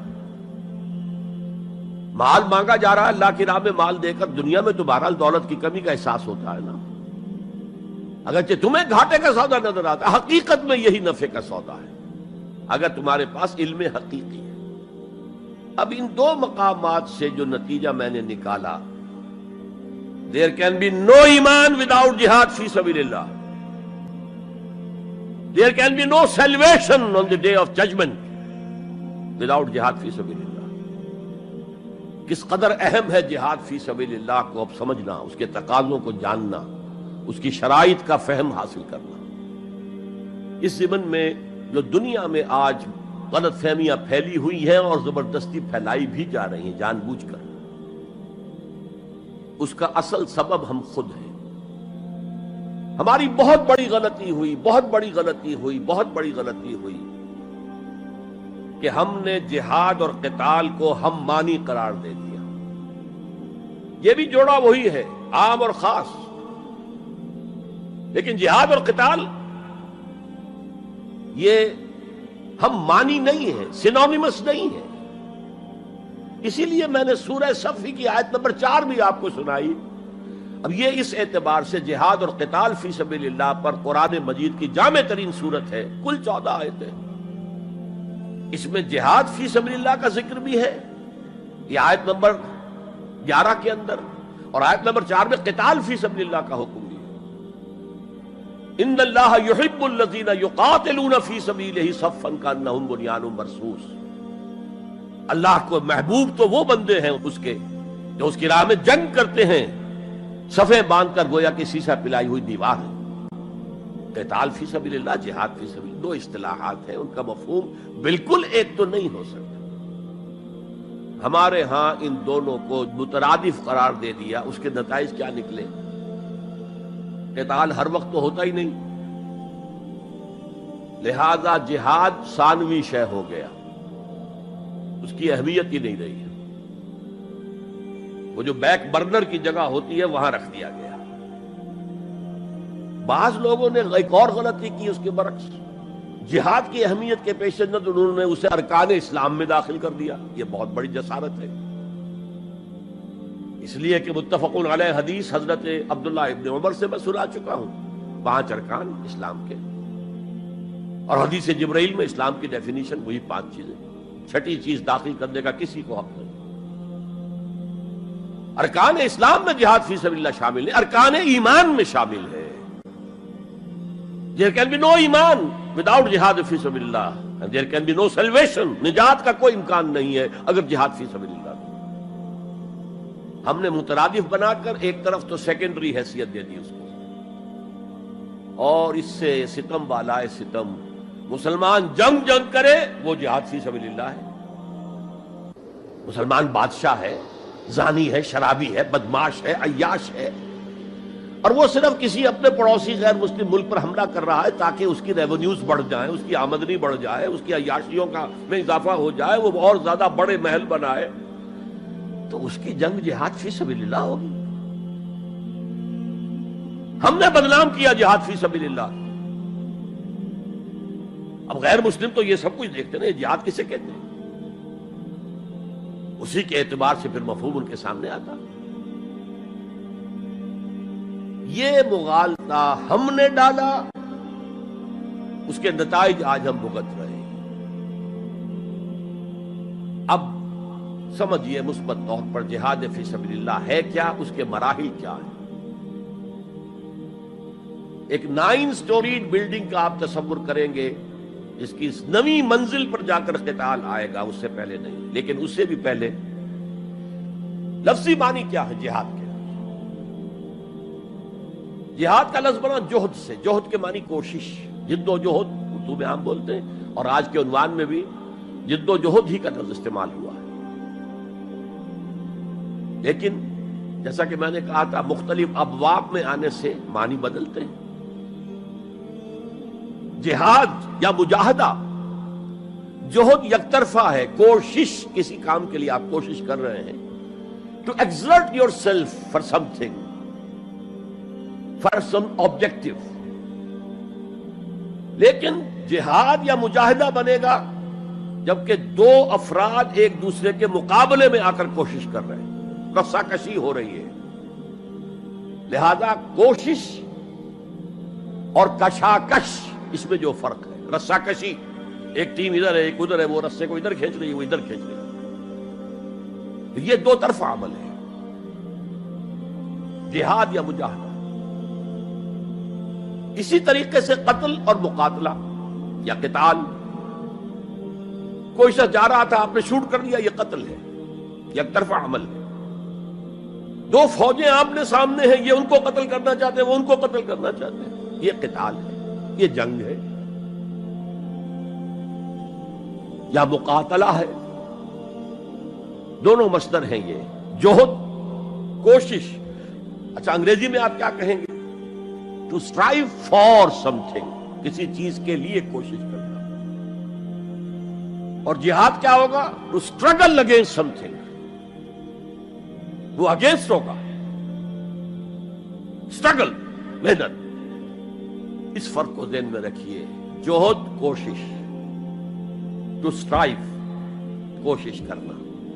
جہاد کشاکش، کھینچ تان، جہاں جوہد کے مقابلے میں آ جائے، وہ اس کو ناکام کرنے کی کوشش کرے، یہ اس کو ناکام کرنے کی کوشش کرے.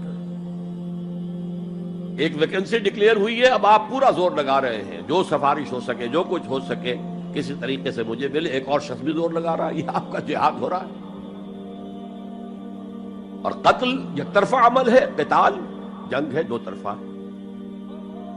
اب دیکھیے یہ جو جہاد ہے یہ اس کائنات کی سب سے بڑی حقیقت ہے. Every living organism on this planet is continuously in jihad. آپ خود کہتے ہیں struggle for existence، مقابلہ نہیں ہوتا اس میں. کاروبار میں مقابلہ ہو رہا ہے، ملازمتوں میں مقابلہ ہو رہا ہے، مقابلوں کے امتحان ہو رہے ہیں. حیوانات جرثومے چھوٹے چھوٹے سے struggle for existence. اسے جہاد زندگانی کہیں گے آپ، جہاد زندگی. Every living creature, every living organism is engaged in continuous jihad, struggle for existence. اس کو جہاد زندگانی کا لفظ دیا اقبال نے. یقین محکم عمل پہم محبت فاتح عالم، جہاد زندگانی میں ہے یہ مردوں کی شمشیر. اچھا مسلمان بھی جب یہ کام کرتا ہے، جہد للبقاء، اسٹرگل فار ایگزسٹنس، اگر وہ شریعت کے احکام کے مطابق کر رہا ہے تو یہ عبادت ہے. اگر حرام ذریعے استعمال کر رہا ہے، غلط ذریعے استعمال کر رہا ہے، دھوکہ دے رہا ہے، جھوٹی قسمیں کھا رہا ہے، تو یہ حرام کے درجے میں چلا گیا. اور اگر آپ اپنی اس جہد بقا کو، جہاد وجود کو، جہاد زندگانی کو اسلام کے اصولوں کے مطابق کر رہے ہیں، یہ عبادت ہے. حضور نے فرمایا الکاسب حبیب اللہ، جو شخص محنت کر کے کماتا ہے وہ اللہ کا ساتھی، اللہ کا دوست ہے، حبیب اللہ. اور سب سے بہترین کھانا بتایا وہ ہے رزق جو اپنے ہاتھ کی کمائی سے ہو، محنت مشقت. بہرحال یہ جہاد کا ایک آغاز ہے. میں نے کہا تھا یہ یونیورسل فینومینن ہے، یونیورسل، اس کائنات کی سب سے بڑی حقیقت یہی ہے. اس سے اوپر اٹھیے، انسانی سطح پر سب سے بڑا جہاد اپنے حقوق کا حصول، the freedom struggle. Struggle for self determination. کوئی قوم آ کر آپ پر حاکم ہو گئی، اس سے نجات حاصل کرنا. یہ جہاد فی سبیل الحریت. فی سبیل کسے کہتے ہیں؟ For the cause of, in the cause of. جہاد فی سبیل الحریت جائز ہے، سب کریں گے، سب کی آزادی حق ہے، کسی کو غلام بنا کر رکھنے کا کسی کو اختیار نہیں ہے.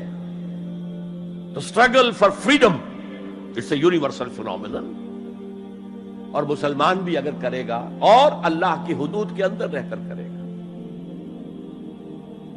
تو وہ بھی اللہ کے ہاں وہ اجر و ثواب کا مستحق ہوگا، بلکہ اگر جان دے دے گا شہید شمار ہوگا.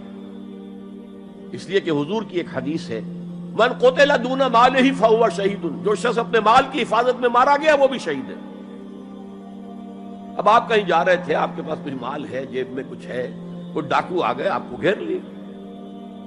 اب آپ کے پاس دو راستے، ایک تو آپ کہے لو بھائی جو کچھ ہے یہ حاضر ہے، لے لو، میری جان بخشی کرو، اور ایک یہ کہ آپ ڈٹ جائیں.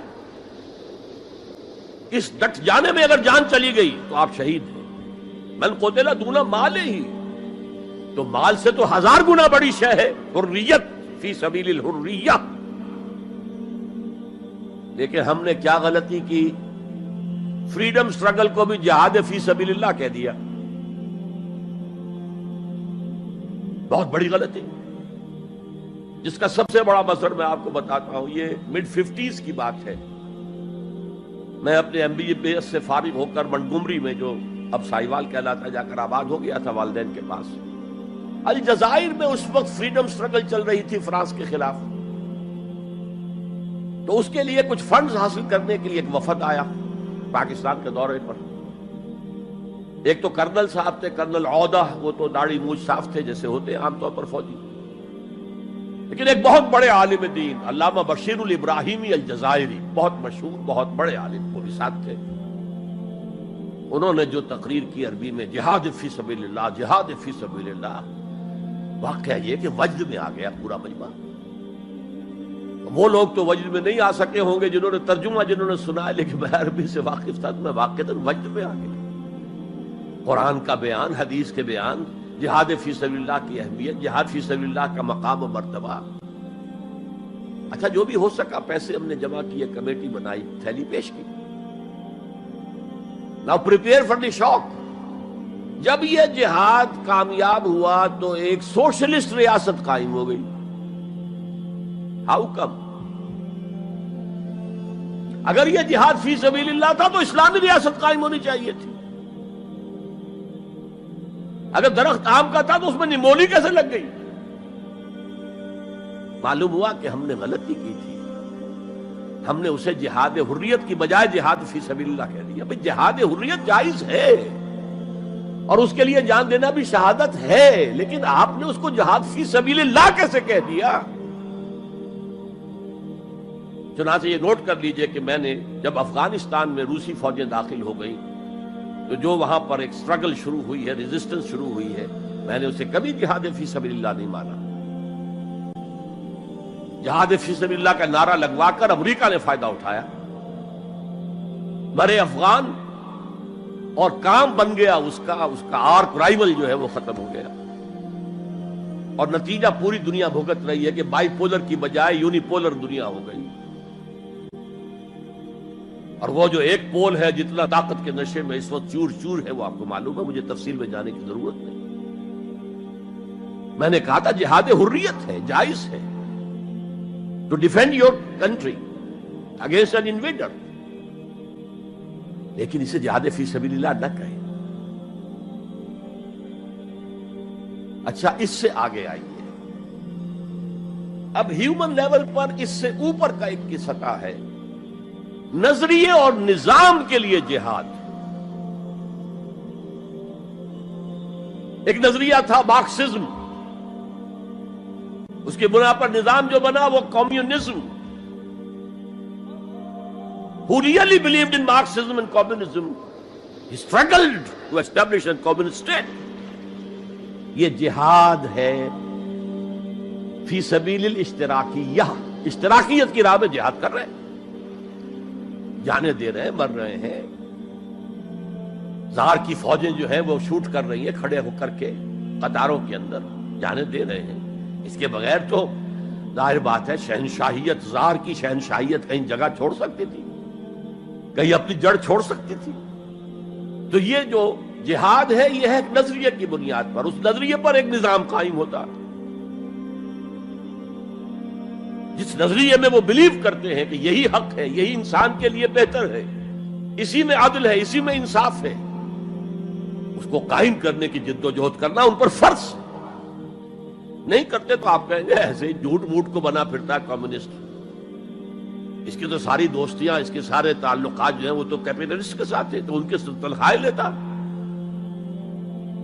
آپ کہتے ہیں کہ نہیں کہتے؟ یہ ہے جہاد. اگر وہ نظریہ ایمان ہے اور نظام اسلام ہے، اس کے لیے جو جہاد ہوگا وہ جہاد فی سبیل اللہ ہے.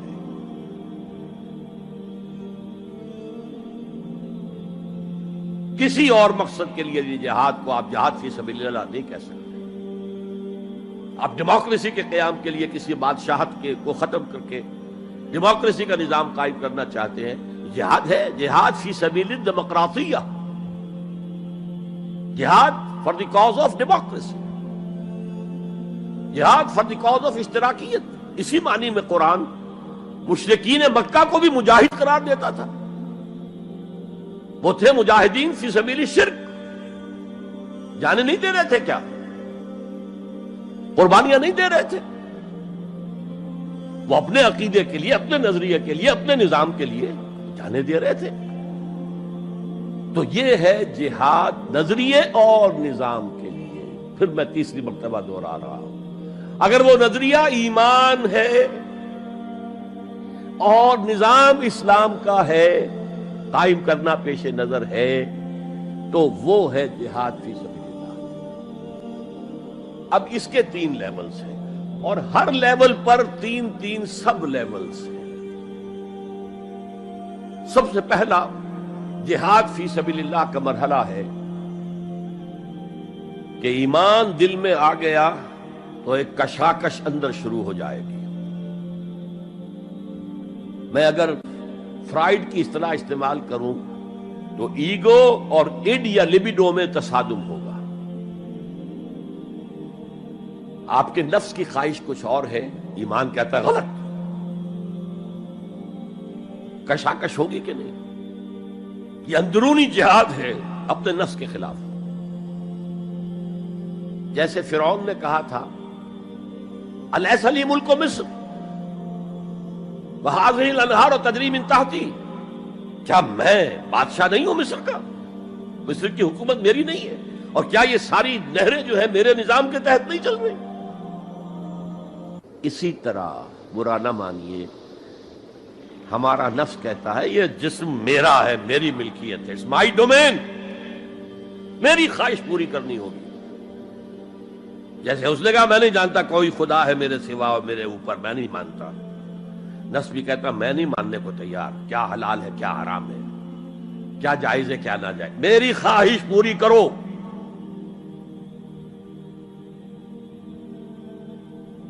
اس کے خلاف جہاد، یہ پہلی منزل کا جہاد ہے. اور آپ کو معلوم ہے 3 منزلہ عمارت ہے، تو بلند ترین تو ہے تیسری منزل، اہم ترین ہے پہلی منزل. پہلی منزل بنے گی تو دوسری بنے گی، دوسری ہوگی تو تیسری بنے گی نا. پہلی منزل یہ ہے اور اہم ترین یہ ہے. اسی لیے مولانا روم نے کہا نفس ماں ہم کم ترس فرعون نیست، میرا نفس بھی فرعون سے کم نہیں ہے، لیکن ایراعون نیست، اس کے پاس لاؤ لشکر تھا. اس نے زبان سے بھی کہہ دیا تھا انا ربکم الاعلی، میں ہوں خدا. میرا نفس بیچارہ اس کے پاس کوئی لاؤ لشکر نہیں، زبان سے تو یہ کچھ نہیں کہتا، اندر یہی کہتا میں بادشاہ ہوں اس وجود کا، میری مرضی پوری ہو. تو اسٹرگل اگینسٹ دس بیسر سیلف، ایک سیلف ہے اونچی سیلف، خود ہی انا ایگو، اور ایک ہے یہ بیسر سیلف یمانی جبلتیں جو اندھی بہری ہیں، جو حلال اور حرام سے انہیں کوئی غرض نہیں ہے، ان کے خلاف جہاد کرنا۔ آپ نے فرمایا صلی اللہ علیہ وسلم، المجاہد من جاہد نفسہ، اصل مجاہد وہ ہے جو اپنے نفس کے خلاف جہاد کر سکے۔ تمہارے اندر یہ دشمن تو بیٹھا ہوا ہے، تکڑا ہے، تمہیں کنٹرول کر رہا، چلے آؤ باہر کے دشمنوں سے جہاد کرنے کے لیے۔ تم نے ٹانگے کو گھوڑے کے آگے باندھ دیا۔ اور ایک دفعہ حضور سے پوچھا گیا، ای الجہاد افضل یا رسول اللہ، اے اللہ کے رسول سب سے افضل جہاد کون سا ہے؟ فرمایا ان تجاہد نفسک فی طاعت اللہ، اپنے نفس کے خلاف جہاد کرو، اسے اللہ کا مطیع کرو۔ یہ جو اندر کی کشمکش ہے، کشاکش ہے، یہ جہاد فی سبیل اللہ کا نقطہ آغاز، اللہ کا مطیع بنانا ہے نفس کو۔ اس کے ساتھ دو سب لیول اور ہیں۔ اس نفس کو بھڑکانے والی ایک قوت ہے انویزیبل، اور ویزیبل بھی ہے۔ انویزیبل قوت سب سے بڑی ابلیس، شیطان، لعین، اور اس کے چیلے چاٹے جنات میں سے، اور ویزیبل میں انسانوں میں جو اس کے ایجنٹ ہیں، جو فحاشی کو کلچر کا نام دے،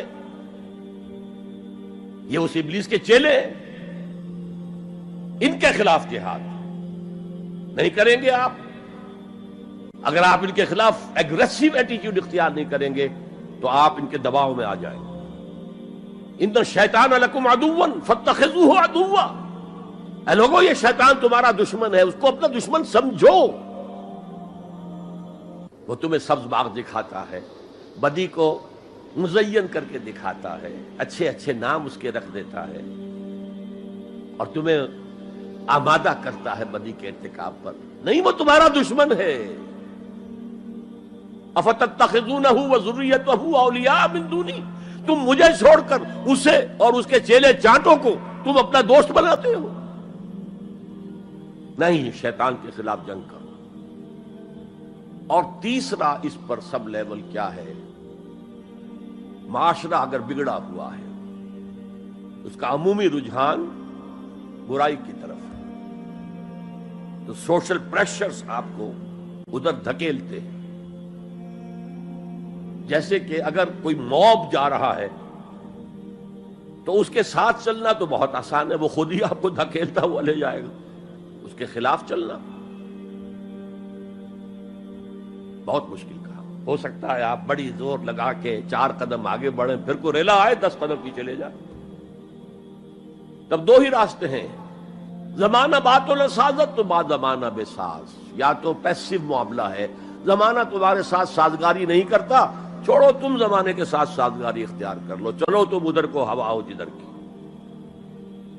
ایک یہ ہے کہ نہیں، زمانہ باتوں نہ سازت تو بعد زمانہ ستیس۔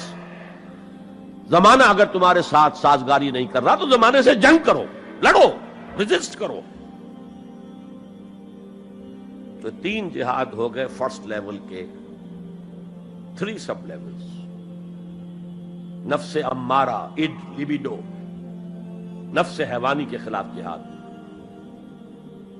اس کو بھڑکانے والے، وسوسہ اندازی کرنے والے، اس میں پھونکے مارنے والے، شیطان اور اس کی ذریت مانوی اور ذریت نسلی، جنات اور انسانوں میں جو اس کے ایجنٹ ہیں، ان کے خلاف جہاد، معاشرے کے خلاف ایک سٹرگل۔ اب یہ 3 جہاد آپ نے کر لیے، اللہ توفیق دے ہم میں سے ہر ایک کو، تو اب یہ جہاد آپ کے جسم سے باہر نکلے گا، خارج میں آئے گا۔ دوسری منزل ہے نظریاتی تصادم۔ اگر آپ نے ایمان کا نظریہ اختیار کیا ہے تو الحاد کا نظریہ رکھنے والے بھی موجود ہیں۔ آپ نے توحید کے نظریے کو اختیار کیا ہے تو مشرکانہ عقائد رکھنے والے بھی موجود ہیں۔ They are bound to resist۔ اس کے خلاف جہاد کرنا ہوگا، محنت کرنی ہوگی، اپنی بات کو دلائل سے ثابت کرنا ہوگا، اپنی بات کو اچھے انداز میں، حسن اسلوب سے لوگوں کے دلوں تک پہنچانا ہوگا۔ ظاہر بات ہے وقت لگے گا، جان کھپے گی، اور اگر آپ انتہائی سنسیئر ہیں، یہ آپ کا ایک لائف لانگ اور ہول ٹائم جو ہے آپ کی انگیجمنٹ ہوگی ہے. اینڈ ٹائم از منی. جہاد بالمال، جہاد بالنفس. یہ ہے دعوت و تبلیغ کہہ لیں اسے، اپنے نظریات کو پھیلانا کہہ لیں. آخر مارکسسٹ نے اپنے نظریات کو پھیلایا پہلے پیور فلسفی کی سطح پر، ٹاپ انٹلیکچوئلز کو دنیا کے انہیں پوزیس کیا. اس کے بعد ادب کے ذریعے سے، ڈراموں کے ذریعے سے، شاعری کے ذریعے سے، افسانوں کے ذریعے سے وہ فکر جو تھا طبقاتی شعور، کلاس کانشسنس کا شعور پیدا کیا. اور ہوتے ہوتے یہاں تک کہ ریڑی والے کی زبان پر بھی لفظ آ گیا استحصال.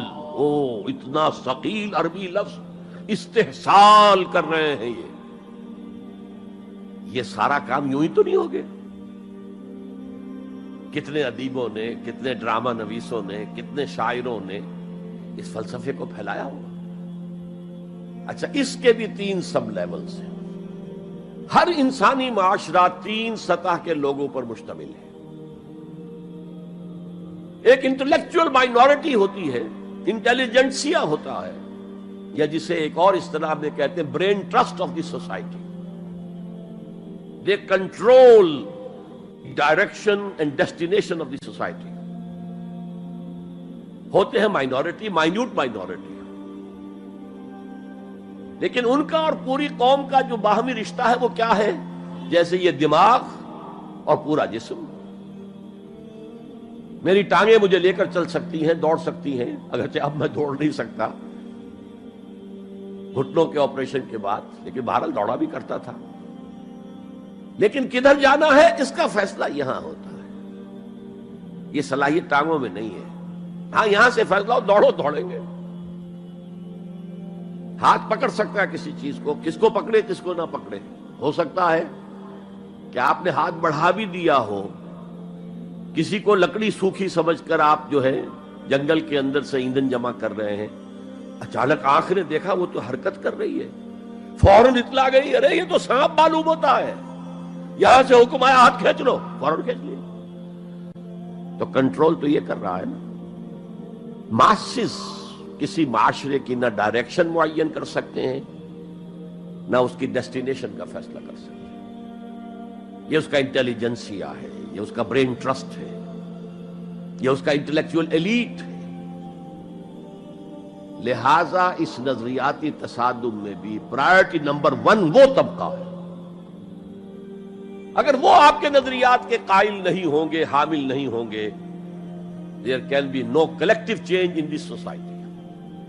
افراد کچھ مل جائیں گے آپ کو، افراد کے اندر ہوتے ہیں جو قبول کر لیتے بس، لیکن معاشرہ ان کے کنٹرول میں. اور اس سطح کے لوگوں کو دعوت دینا، تبلیغ کرنا آسان کام نہیں. آپ کو دلیل سے بات کرنی ہوگی، آپ کو ان کے نظریات کا تجزیہ کرنا ہوگا، اس میں کتنا حصہ غلط ہے، کتنا صحیح ہے.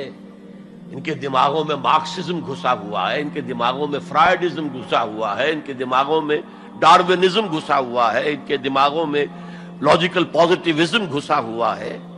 ہاں، کچھ لوگ رہے ہیں آئیڈیالسٹ بھی. ایک ہندوستان میں مسلمان پیدا ہوا آئیڈیالسٹ فلسفی علامہ اقبال، اور دوسرے ہندو رادھا کرشنن، بہت بڑے آئیڈیالسٹ، اس میں کوئی شک نہیں. اور ان کو اللہ نے لمبی عمر بھی دی، تو انہوں نے جو تصانیف فلسفے پر لکھی ہیں علامہ اقبال نہیں لکھ پائے. تو یہ جو طبقہ ہے یہ عام واعظ و نصیحت سے اثر قبول نہیں کرتا. Because there is a barrier in their minds, in their brains. You have to pierce through that barrier, and only then you can approach their hearts. ان کے دلوں تک رسائی نہیں ہو سکتی براہ راست جب تک کہ یہ خول جو ہے، یہ نظریاتی خول، اس کو پیئرس نہ کیا جائے. اور اس کو پیئرس کرنا آسان نہیں ہے. کچھ ذہین نوجوان، فتین نوجوان، اعلیٰ صلاحیتوں والے نوجوان اپنی پوری زندگی اسی کام کے لیے وقف کریں کہ ایک طرف ان جدید علوم و نظریات کو گہرائی میں اتر کر پڑھنا ہے اور سمجھنا ہے. جب تک آپ ان نظریات کو جانیں گے نہیں، نفی کیسے کریں گے؟ آپ کیسے آج تجزیہ کریں گے کہ اس میں یہ حصہ صحیح ہے یہ حصہ غلط ہے؟ اور دوسری طرف قرآن کی گہرائی میں غوطہ زنی کرنی ہے تاکہ ہدایت جو اللہ کی آئی ہوئی ہے اس کو آپ اچھی طرح سمجھیں، اور پھر اس نور کی روشنی میں پھر آپ لوگوں کو ان چیزوں کے خلاف متنبع کریں کہ اس میں یہ غلطی ہے، اس میں یہ غلطی ہے، اکنامکس کی یہ تھیوری غلط ہے، باطل ثابت ہو چکی ہے، ڈارونزم جو ہے وہ بایولوجی کے میدان میں شکست دیا جا چکا ہے۔ لیکن یہ کہ یہ تو کام کرنا جو ہے it's a lifelong affair. اب ظاہر بات ہے آپ کے علم میں شاید ہو کہ جب مارکس کتاب لکھ رہا تھا داس کیپیٹال تو اسے فاقے آ رہے تھے، اسے کچھ سپورٹ کرتا تھا اینجلز، لیکن یہ کہ کچھ عرصہ ایسے بھی ہوا ہے کہ وہ بھی سپورٹ نہیں کر سکتا، لیکن پھر اس کی کتاب نے دنیا کو پوزیس کیا ہے، اس کے فلسفے نے لوگوں کو اپنی گرفت میں لیا ہے، تبھی تو پھر انقلاب برپا ہوا۔ اسی طریقے سے جب تک کہ کچھ نوجوان اسے اپنا پوری زندگی کا کیریئر نہیں بنائیں گے، اس کا کوئی امکان نہیں ہے کہ اس طبقے میں آپ کوئی ڈینٹ بھی ڈال سکے۔ اور اگر یہ نہیں ہوگا تو society as a whole, the state as a whole will never accept any change. اس سے نیچے آئیے، عوام الناس، ان کے دماغ کلین سلیٹ کی طرح ہے، اس میں نہ کوئی خناس ڈارونزم کا بھرا ہوا ہے، نہ فرائیڈزم کا ہے، نہ مارکسزم کا ہے، کچھ بھی نہیں، کلین سلیٹ ہے۔ اس کو واعظ و نصیحت کے ذریعے سے ایسی بات جو از دل خیزت بر دل ریزت، دل سے اٹھے دل پہ اتر جائے، سادہ ترین زبان میں بھی بات کرو وہ قبول کریں گے، بس صرف اس کی ایک شرط ہے، آپ کا عمل بھی گواہی دے رہا ہو کہ آپ واقعی جو کہہ رہے ہیں اس پر خود بھی عمل پیرا ہے۔ یہ اگر پہلی منزل آپ سر کر آئے ہیں تب تو ٹھیک ہے، اگر پہلی منزل آپ نے سر نہیں کی اور آپ شروع ہو گئے مبلغ کی حیثیت سے، تو ایسا مبلغ جو ہے وہ اسلام کو بدنام کرے گا۔ وَمَنْ أَحْسَنُ قَوْلًا مِّمَّنْ دَعَا إِلَى اللَّهِ وَعَمِلَ صَالِحًا وَقَالَ إِنَّهُ مِنَ الْمُسْلِمِينَ۔ اس شخص سے بہتر بات اور کس کی ہوگی جو اللہ کی طرف بلائے اور عمل نیک کرے اور کہے کہ میں بھی مسلمانوں میں سے ہوں، میں بھی کوئی بڑا اونچا آدمی نہیں ہوں، کوئی بہت اعلیٰ تم سے برتر نہیں ہوں، کہ خاص لیول پر جب انسان دینی اعتبار سے پہنچ جاتا ہے تو اب سب سے بڑا فتنہ جو لاحق اسے ہو سکتا ہے وہ تکبر کا ہے، دوسروں کو بنظر استحقار دیکھنا۔ اگر یہ نہیں ہے، سنسیریٹی کے ساتھ اپنے مخاطب کی خیر خواہی اس کے ساتھ آپ بات کر رہے ہیں، تو یہ ہے موعظہ حسنہ۔ یہ میں جو کچھ بیان کر رہا ہوں یہ سورہ نحل کی آیت، ادعو الی سبیل ربک بالحکمہ، یہ ٹاپ لیول کے اوپر حکمت سے، دانشمندی سے، اور حکمت کسے کہتے ہیں؟ عقل کا سفر فطرت کی رہنمائی میں، اس کا نتیجہ حکمت ہے۔ عقل خالص کا نتیجہ فلسفہ ہے، فلسفے کی منزل سکیپٹسزم ہے یا ایگنوسٹسزم ہے، لا ادریت ہے یا ارتیابیت ہے۔ ثم لم یرتابوا آج ہم نے پڑھا ہے، وہی ارتیابیت ہے۔ تھرڈ لیول ہے کہ ہر معاشرے کے اندر کچھ جنہیں ہم سمجھیں گے کہ گمراہ کن طبقات ہیں، گمراہ کرنے والے، ان کی تبلیغی سول سروس موجود ہوتی ہے، انہیں تنخواہیں ملتی ہیں اسی کی کہ وہ آپ کے نظریے کی نفی کریں اور اپنا نظریہ، اپنا عقیدہ پھیلائیں۔ یہ لوگ ادھار کھائے بیٹھے ہوتے ہیں، یہ سمجھنے کے موڈ میں کبھی نہیں ہوتے، ان کا تو انداز مناظرانہ ہوتا ہے، بس سمجھنا سمجھانا پیش نظر نہیں ہوتا۔ You have to meet them in their own elements۔ اگر نہیں کریں گے تو عوام الناس پر بہت برا اثر ہوگا، عوام الناس جو ہیں وہ تو پھر زیر اثر آ جائیں گے ان کے، جیسے کہ پادری فینڈر آیا تھا انڈیا میں، ابھی جب کہ ایسٹ انڈیا کمپنی کی حکومت شروع ہوئی تھی، کلکتے ہی سے انگریز شروع ہوئے تھے، کلکتے ہی سے مشنری ورک شروع ہوا تھا، وہیں پہلا پریس لگا تھا، وہیں اردو کی بائبل چھپی تھی، اور اس نے تمام مسلمان علماء سے مناظرے کیے، بنگال کے، بہار کے، یو پی کے، سب کو ہراتا ہوا، شکست دیتا ہوا دلی پہنچ گیا، اور دلی کی جامع مسجد کی سیڑھیوں پر کھڑے ہو کر اس نے اعلان کیا، اے مسلمانوں، میں وہاں سے یہاں تک آ گیا ہوں، تمہارا کوئی عالم میرا مقابلہ نہیں کر سکا۔ اس کی وجہ یہ کہ ہمارے علماء نہ بائبل پڑھتے تھے نہ تورات پڑھتے تھے، ان کا اصل سبجیکٹ تھا فقہ، اس لیے کہ انہیں سرکاری جو حکومت مسلمانوں کی تھی اس کے اندر قاضی اور مفتی کے عہدے اور قاضی اور خطیب جامع مسجد کے یہ عہدے تھے، تو سول سروس کے لیے جو نصاب بنا ہوا تھا وہاں اس میں قانون کی اہمیت تھی سب سے زیادہ، تو فقہ پڑھتے تھے، اور وہ لوگ تیار ہو کر آتے تھے پوری طرح عربی سے واقف ہے، قرآن سے واقف ہے، تو مقابلہ کیسے ہو؟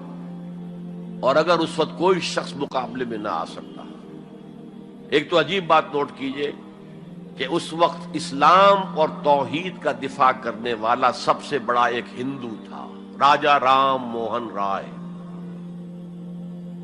آئینہ تثلیث اس نے کتاب لکھی ہے جس میں کہ ٹرینٹی جو عیسائیت کی بنیاد ہے اس کی نفی کی اور توحید کا اس بات کیا۔ بہرحال پادری فینڈر کے مقابلے میں کوئی اگر نہ آتا تو کیا اثر ہوتا علماء پر؟ ویسے ہمیں انگریزوں نے فتح کر لیا، ہمارے مذہب کو عیسائیوں نے فتح کر لیا،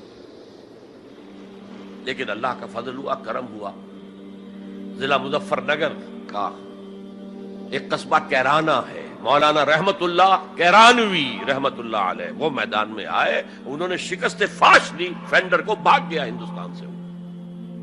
تو یہ جدال اس کو قرآن کہتا ہے، مناظرہ نہیں، عام لفظ استعمال ہوتا ہے مناظرہ، قرآن کہتا ہے مجادلہ، لیکن اس کے لیے بھی کیا کہتا ہے؟ جدال بھی کرو تو خوبصورت طریقے سے، گالم گلوچ نہ کرو، لوگوں کی توہین نہ کرو، ان کے جھوٹے معبود ہیں تو انہیں گالیاں مت دو، شریفانہ انداز میں بات کرو۔ یہ تین لیولز دعوت، ظاہر بات ہے کہ اس طرح کے مناظرے کے لیے بھی اسپیشل ٹریننگ کی ضرورت ہوتی ہے۔ اگر آپ ان مذاہب کی گہرائی میں نہیں اترے ہوئے، ان کی تاریخ کی جو ہے پورا پس منظر آپ کو معلوم نہیں، ان کے اسکرپچرز کو آپ نے نہیں پڑھا ہے، تو آپ کیسے کریں گے مناظرہ؟ تو یہ تین سب لیولز ہیں دعوت و تبلیغ کے، جہاد کے، جس میں جان بھی لگتی ہے، مال بھی لگتا ہے۔ ایک ادعو الی سبیل ربک بالحکمہ for the elite, intellectual elite, والموعظۃ الحسنہ فار دی کامن ماسز، وجادلہم باللتی احسن، اور جدال اور مجادلہ کرو ان کے ساتھ، لیکن بہت عمدہ طریقے سے، خوش اسلوبی سے، اس میں تہذیب ہونی چاہیے، شائستگی ہونی چاہیے، اگر وہ کہیں اس سے نیچے گر رہے تو مت گرنا۔ 2 لیولز اور 6 سب لیول ہو گئے، اب آئیے اس کا چوٹی کا جہاد ہے نظام کو بدلنا۔ مارکسزم کو مانا ہے تو فرض ہے کہ کمیونزم نافذ کرو، یہ سخت ترین مرحلہ ہے، اس لیے کہ ظاہر بات ہے کہ خلا تو کہیں ہے نہیں، کوئی نہ کوئی نظام تو ہے، اور وہ نظام اپنے آپ کو ڈیفینڈ کرتا ہے، وہ سٹیٹس کو چاہتا ہے، اس کے ساتھ جو پریویلیج کلاسز ہیں وہ چاہیں گی نظام یہی رہے، اسی کی شاخوں پر تو ہمارے آشیانے بنے ہوئے، ہمارے گھونسلے، ہمارے مفادات پر زد پڑ رہی ہے۔ Grid up your lines, resist them. یہ معاملہ ہے جس میں تصادم آتا ہے، نظام تصادم کے بغیر نہیں بدل سکتا۔ دعوت کے ذریعے آپ سلیم الفطرت، سلیم العقل لوگوں کو کھینچ لیں گے، لیکن لاتوں کے بھوت باتوں سے نہیں مانتے، جن کے ویسٹڈ انٹرسٹ ہے وہ نہیں چھوڑیں گے۔ ان میں سے بھی ہو سکتا ہے نکل آئے، ابو بکر صدیق انہی میں سے تھے، عثمان غنی انہی میں سے تھے، لیکن نکل آتے، لوگ نکل آتے، لیکن اکثریت ان کی وہ ڈٹ جاتی ہے۔ گرڈ اپ یور لائنز، اپنے مفادات کا تحفظ کرو، بچاؤ اپنے مفادات کو۔ تو تصادم بیکمز انیویٹیبل، انیویٹیبل، انیویٹیبل۔ اس تصادم کی بھی 3 سٹیجز ہیں، وہی میں نے کہا تھا نا، 3 سب سٹیجز ہر سٹیج پر۔ پہلی یہ ہے جسے پیسو ریزسٹنس کہا جائے گا۔ ظاہر بات ہے کہ کانفلکٹ تو انقلابی لوگوں نے پیدا کیا ہے نا، معاشرہ تو بس رہا تھا، غلام اپنے قسمت پر شاکر و صابر تھے، غربا کہتے تھے ہماری تقدیر ہی یہ ہے، ٹھیک ہے، اسی لیے تو مارکس نے کہا کہ یہ اوپیم آف دی ماسز ہے مذہب۔ اس نے کانفلکٹ کس نے پیدا کیا؟ جس نے کہا یہ غلط ہے، یہ نظام صحیح نہیں ہے، یہ ریپریسو ہے، یہ ایکسپلائٹیٹو ہے، یہ ڈسکریمنیٹو ہے، اس میں تقسیم دولت کا نظام غلط ہے۔ ایک طرف ارتکاز دولت ہے، دوسری طرف احتیاج ہے، بھوک ہے، مفلسی ہے، قلاشی ہے۔ جو یہ کہتے ہیں تو گویا کہ ایک تالاب پرسکون تھا، اس نے پتھر تو آپ نے مارا نا۔ اب جو لہریں اٹھیں گی تو be prepared to face the music. چنانچہ اور مارو ان کو قتل کرو، ان کو جیلوں میں ٹھونس دو، ان کو یہ کرو، ان کو وہ کرو۔ اس سارے معاملے میں پہلی سٹیج ہوگی اس نظریاتی اور نظام کے تصادم میں ٹیک آل پرسیکیوشن وداؤٹ اینی ریٹیلیشن۔ اگر آپ وائلنٹ ہو گئے فرام دی ویری بگننگ تو جو پاور اس وقت ہے موجود، جو نظام ہے اس کو ریپرزینٹ کرنے والی جو حکومت موجود ہے، وہ آپ کو کرش کر کے رکھ دے گی۔ You have to buy time. اور اس کے لیے کیا ہے؟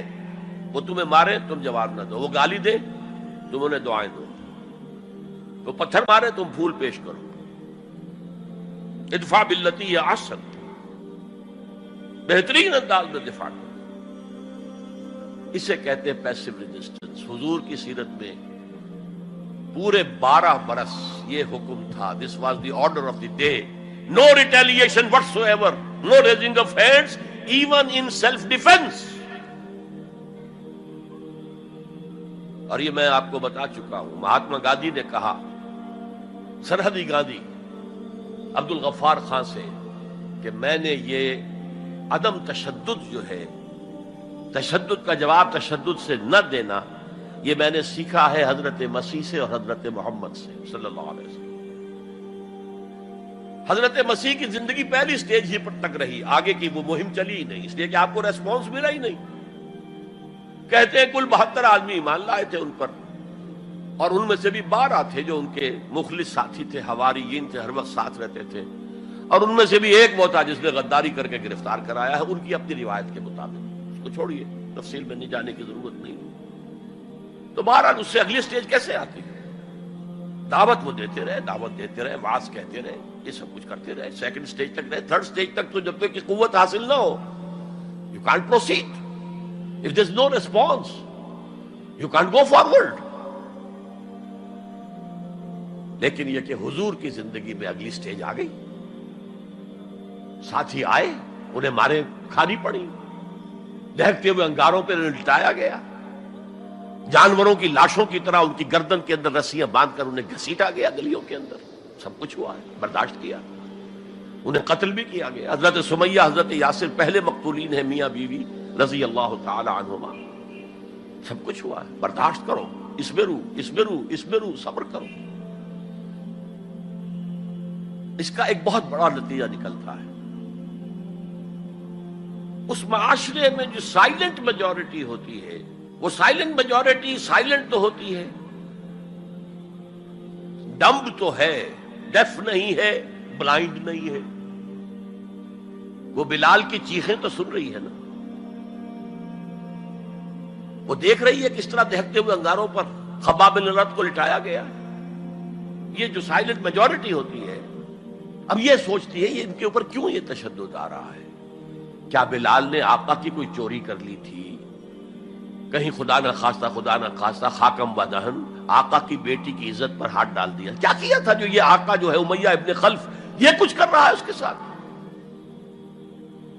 اس کے بعد جب انہیں معلوم ہوتا ہے کوئی جرم نہیں ہے، صرف یہ کہتا ہے اللہ ایک ہے، میں اور اس کے ساتھ کسی کو شریک کرنے کو تیار نہیں، اور محمد اللہ کے رسول ہے، بس جرم ہے تو یہ ہے۔ اب اس کا کیا اثر پڑتا ہوگا اس سائلنٹ میجورٹی کو، اس کا آپ اندازہ کر لیجیے۔ ان کی ہمدردیاں اندر ہی اندر ان کے ساتھ ہو رہی ہیں، اگرچہ وہ گئے ہیں اپنے لیڈروں کے دباؤ کی وجہ سے غزوہ بدر میں، مفتوح تو پہلے سے ہو چکے تھے، جو دلوں کو فتح کر لے وہی فاتح زمانہ۔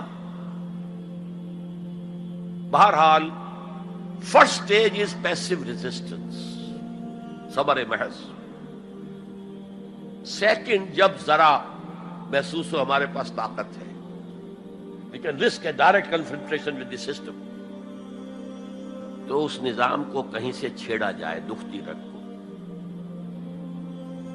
دیکھیے گاندھی جی کی موومنٹ میں عرض کر چکا ہوں، پہلے کیا تھا؟ Non violent, naan cooperation. کوئی جرم تو نہیں ہے، ہم نہیں پہنتے تمہارے کپڑے، کیا کوئی قانون ہے یہ؟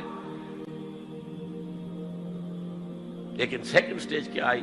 یہ چھیڑنا تھا اس کو. نان وائلنٹ سول ڈس اوبیڈینس. ہم پرماتما کے سمندر سے پرماتما کا بنایا ہوا نمک لینے جا رہے ہیں، ہم نے تو کسی کو کچھ نہیں کہا، but it amounted to challenging the taxation policy of British India. اب لاٹھیاں پڑی ہیں، جیلوں میں ٹھوسے گئے ہیں، سب کچھ برداشت کیا ہے، کھڑے رہے ہیں، مضبوط رہے. تو یہ سٹیج آتی ہے جب یہ سمجھا جائے کہ ہاں اب طاقت ہے ہمارے پاس، we can risk a direct confrontation with the system. اس میں حضور نے کیا کیا تھا؟ مدینے میں جا کر آپ نے 6 مہینے لگائے تھے، 3 کام جن سے کہ اپنی پوزیشن کنسولیڈیٹ کی. مدینے میں کنسٹرکشن آف دی ماسک، وہ مرکز بن گیا، وہی حکومت، وہی دار الشورا، وہی تزکیے کی جگہ، وہی نماز کی جگہ، سب کچھ وہی تھا. دوسرے، ایک انصاری ایک مہاجر، بھائی بھائی، تاکہ یہ 2 فیکشنز علیحدہ علیحدہ نہ رہیں، انٹیگریٹ ہو جائیں. اور ایک جو 3 قبیلے یہود کے موجود تھے، ان کو جکڑ لیا ایک میثاق میں، معاہدے میں، میثاق Medina, joint defence of Medina, pact for the joint defence of Medina. اگر مدینے میں باہر سے حملہ ہوا تو ہم سب مل کر ایک امت کی حیثیت سے دفاع کریں گے. اس کے بعد آپ نے چھوٹے چھوٹے چھاپا مار دستے بھیجنے شروع کر دیے. ان کی جو لائف لائن تھی، میں نے بتایا تھا کہ ان کے کیریوانز کو کوئی ٹوکتا نہیں تھا، روکتا نہیں تھا، لوٹتا نہیں تھا. اب تھریٹن کیا محمد نے صلی اللہ علیہ وسلم. یہ گویا کہ اکنامک بلاکیڈ آف مکہ تھا. اور جب بھی یہاں کہیں گئے آپ، وہاں کے لوکل قبیلے سے آپ نے صلح کر لی، معاہدہ کر لیا.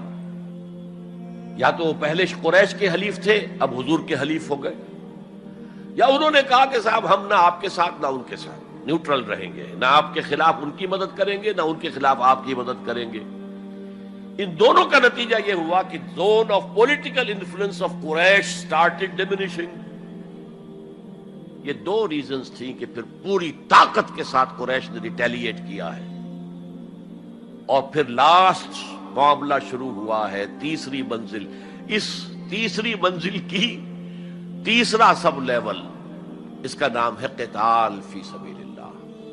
اب جنگ شروع، a 6 years long war. یہ جو بدر ہے، احد ہے، احزاب ہے، بنی المصطلق ہے، بے شمار غزوات، چھوٹے چھوٹے، بڑے بڑوں کے نام ہمیں یاد ہیں صرف. It was a continuous war with battles. Badr battle ہے، جنگ نہیں ہے، جنگ تو مسلسل ہے. بہرحال اس کا نتیجہ یہ قتال فی سبیل اللہ کی منزل آئی ہے. چونکہ یہ ساری 8 منزلیں طے کر کے یہاں پہنچے تھے، لہذا کامیابی ہوئی. اگر ایسے ہی اچھل کر نویں منزل پر پہنچ جاتے تو نیچے گر کر ختم ہوتے. یہ ہے قتال فی سبیل اللہ، اللہ کی راہ میں قتال. بہرحال آج کے انقلاب اسلامی کے لیے پہلے 5 سٹیپ جو کہ تو رہیں گے. دعوت دی جائے گی، لوگوں کی اصلاح کی جائے گی، انہیں منظم کیا جائے گا، پھر پیسو ریزسٹنس کے دور سے گزرنا ہوگا، پھر ایکٹیو ریزسٹنس. لیکن آخری جو ہے 2 طرفہ جنگ کی بجائے ایک طرفہ جنگ. آپ یہ نہ سمجھیے گا میں ہندوستان میں تقریر کر رہا ہوں تو میں گاندھی جی کی تعریف کر رہا ہوں. میری تقریریں کیسٹ پہلے سے موجود ہے، میں نے ہمیشہ نام لیا ہے کہ آج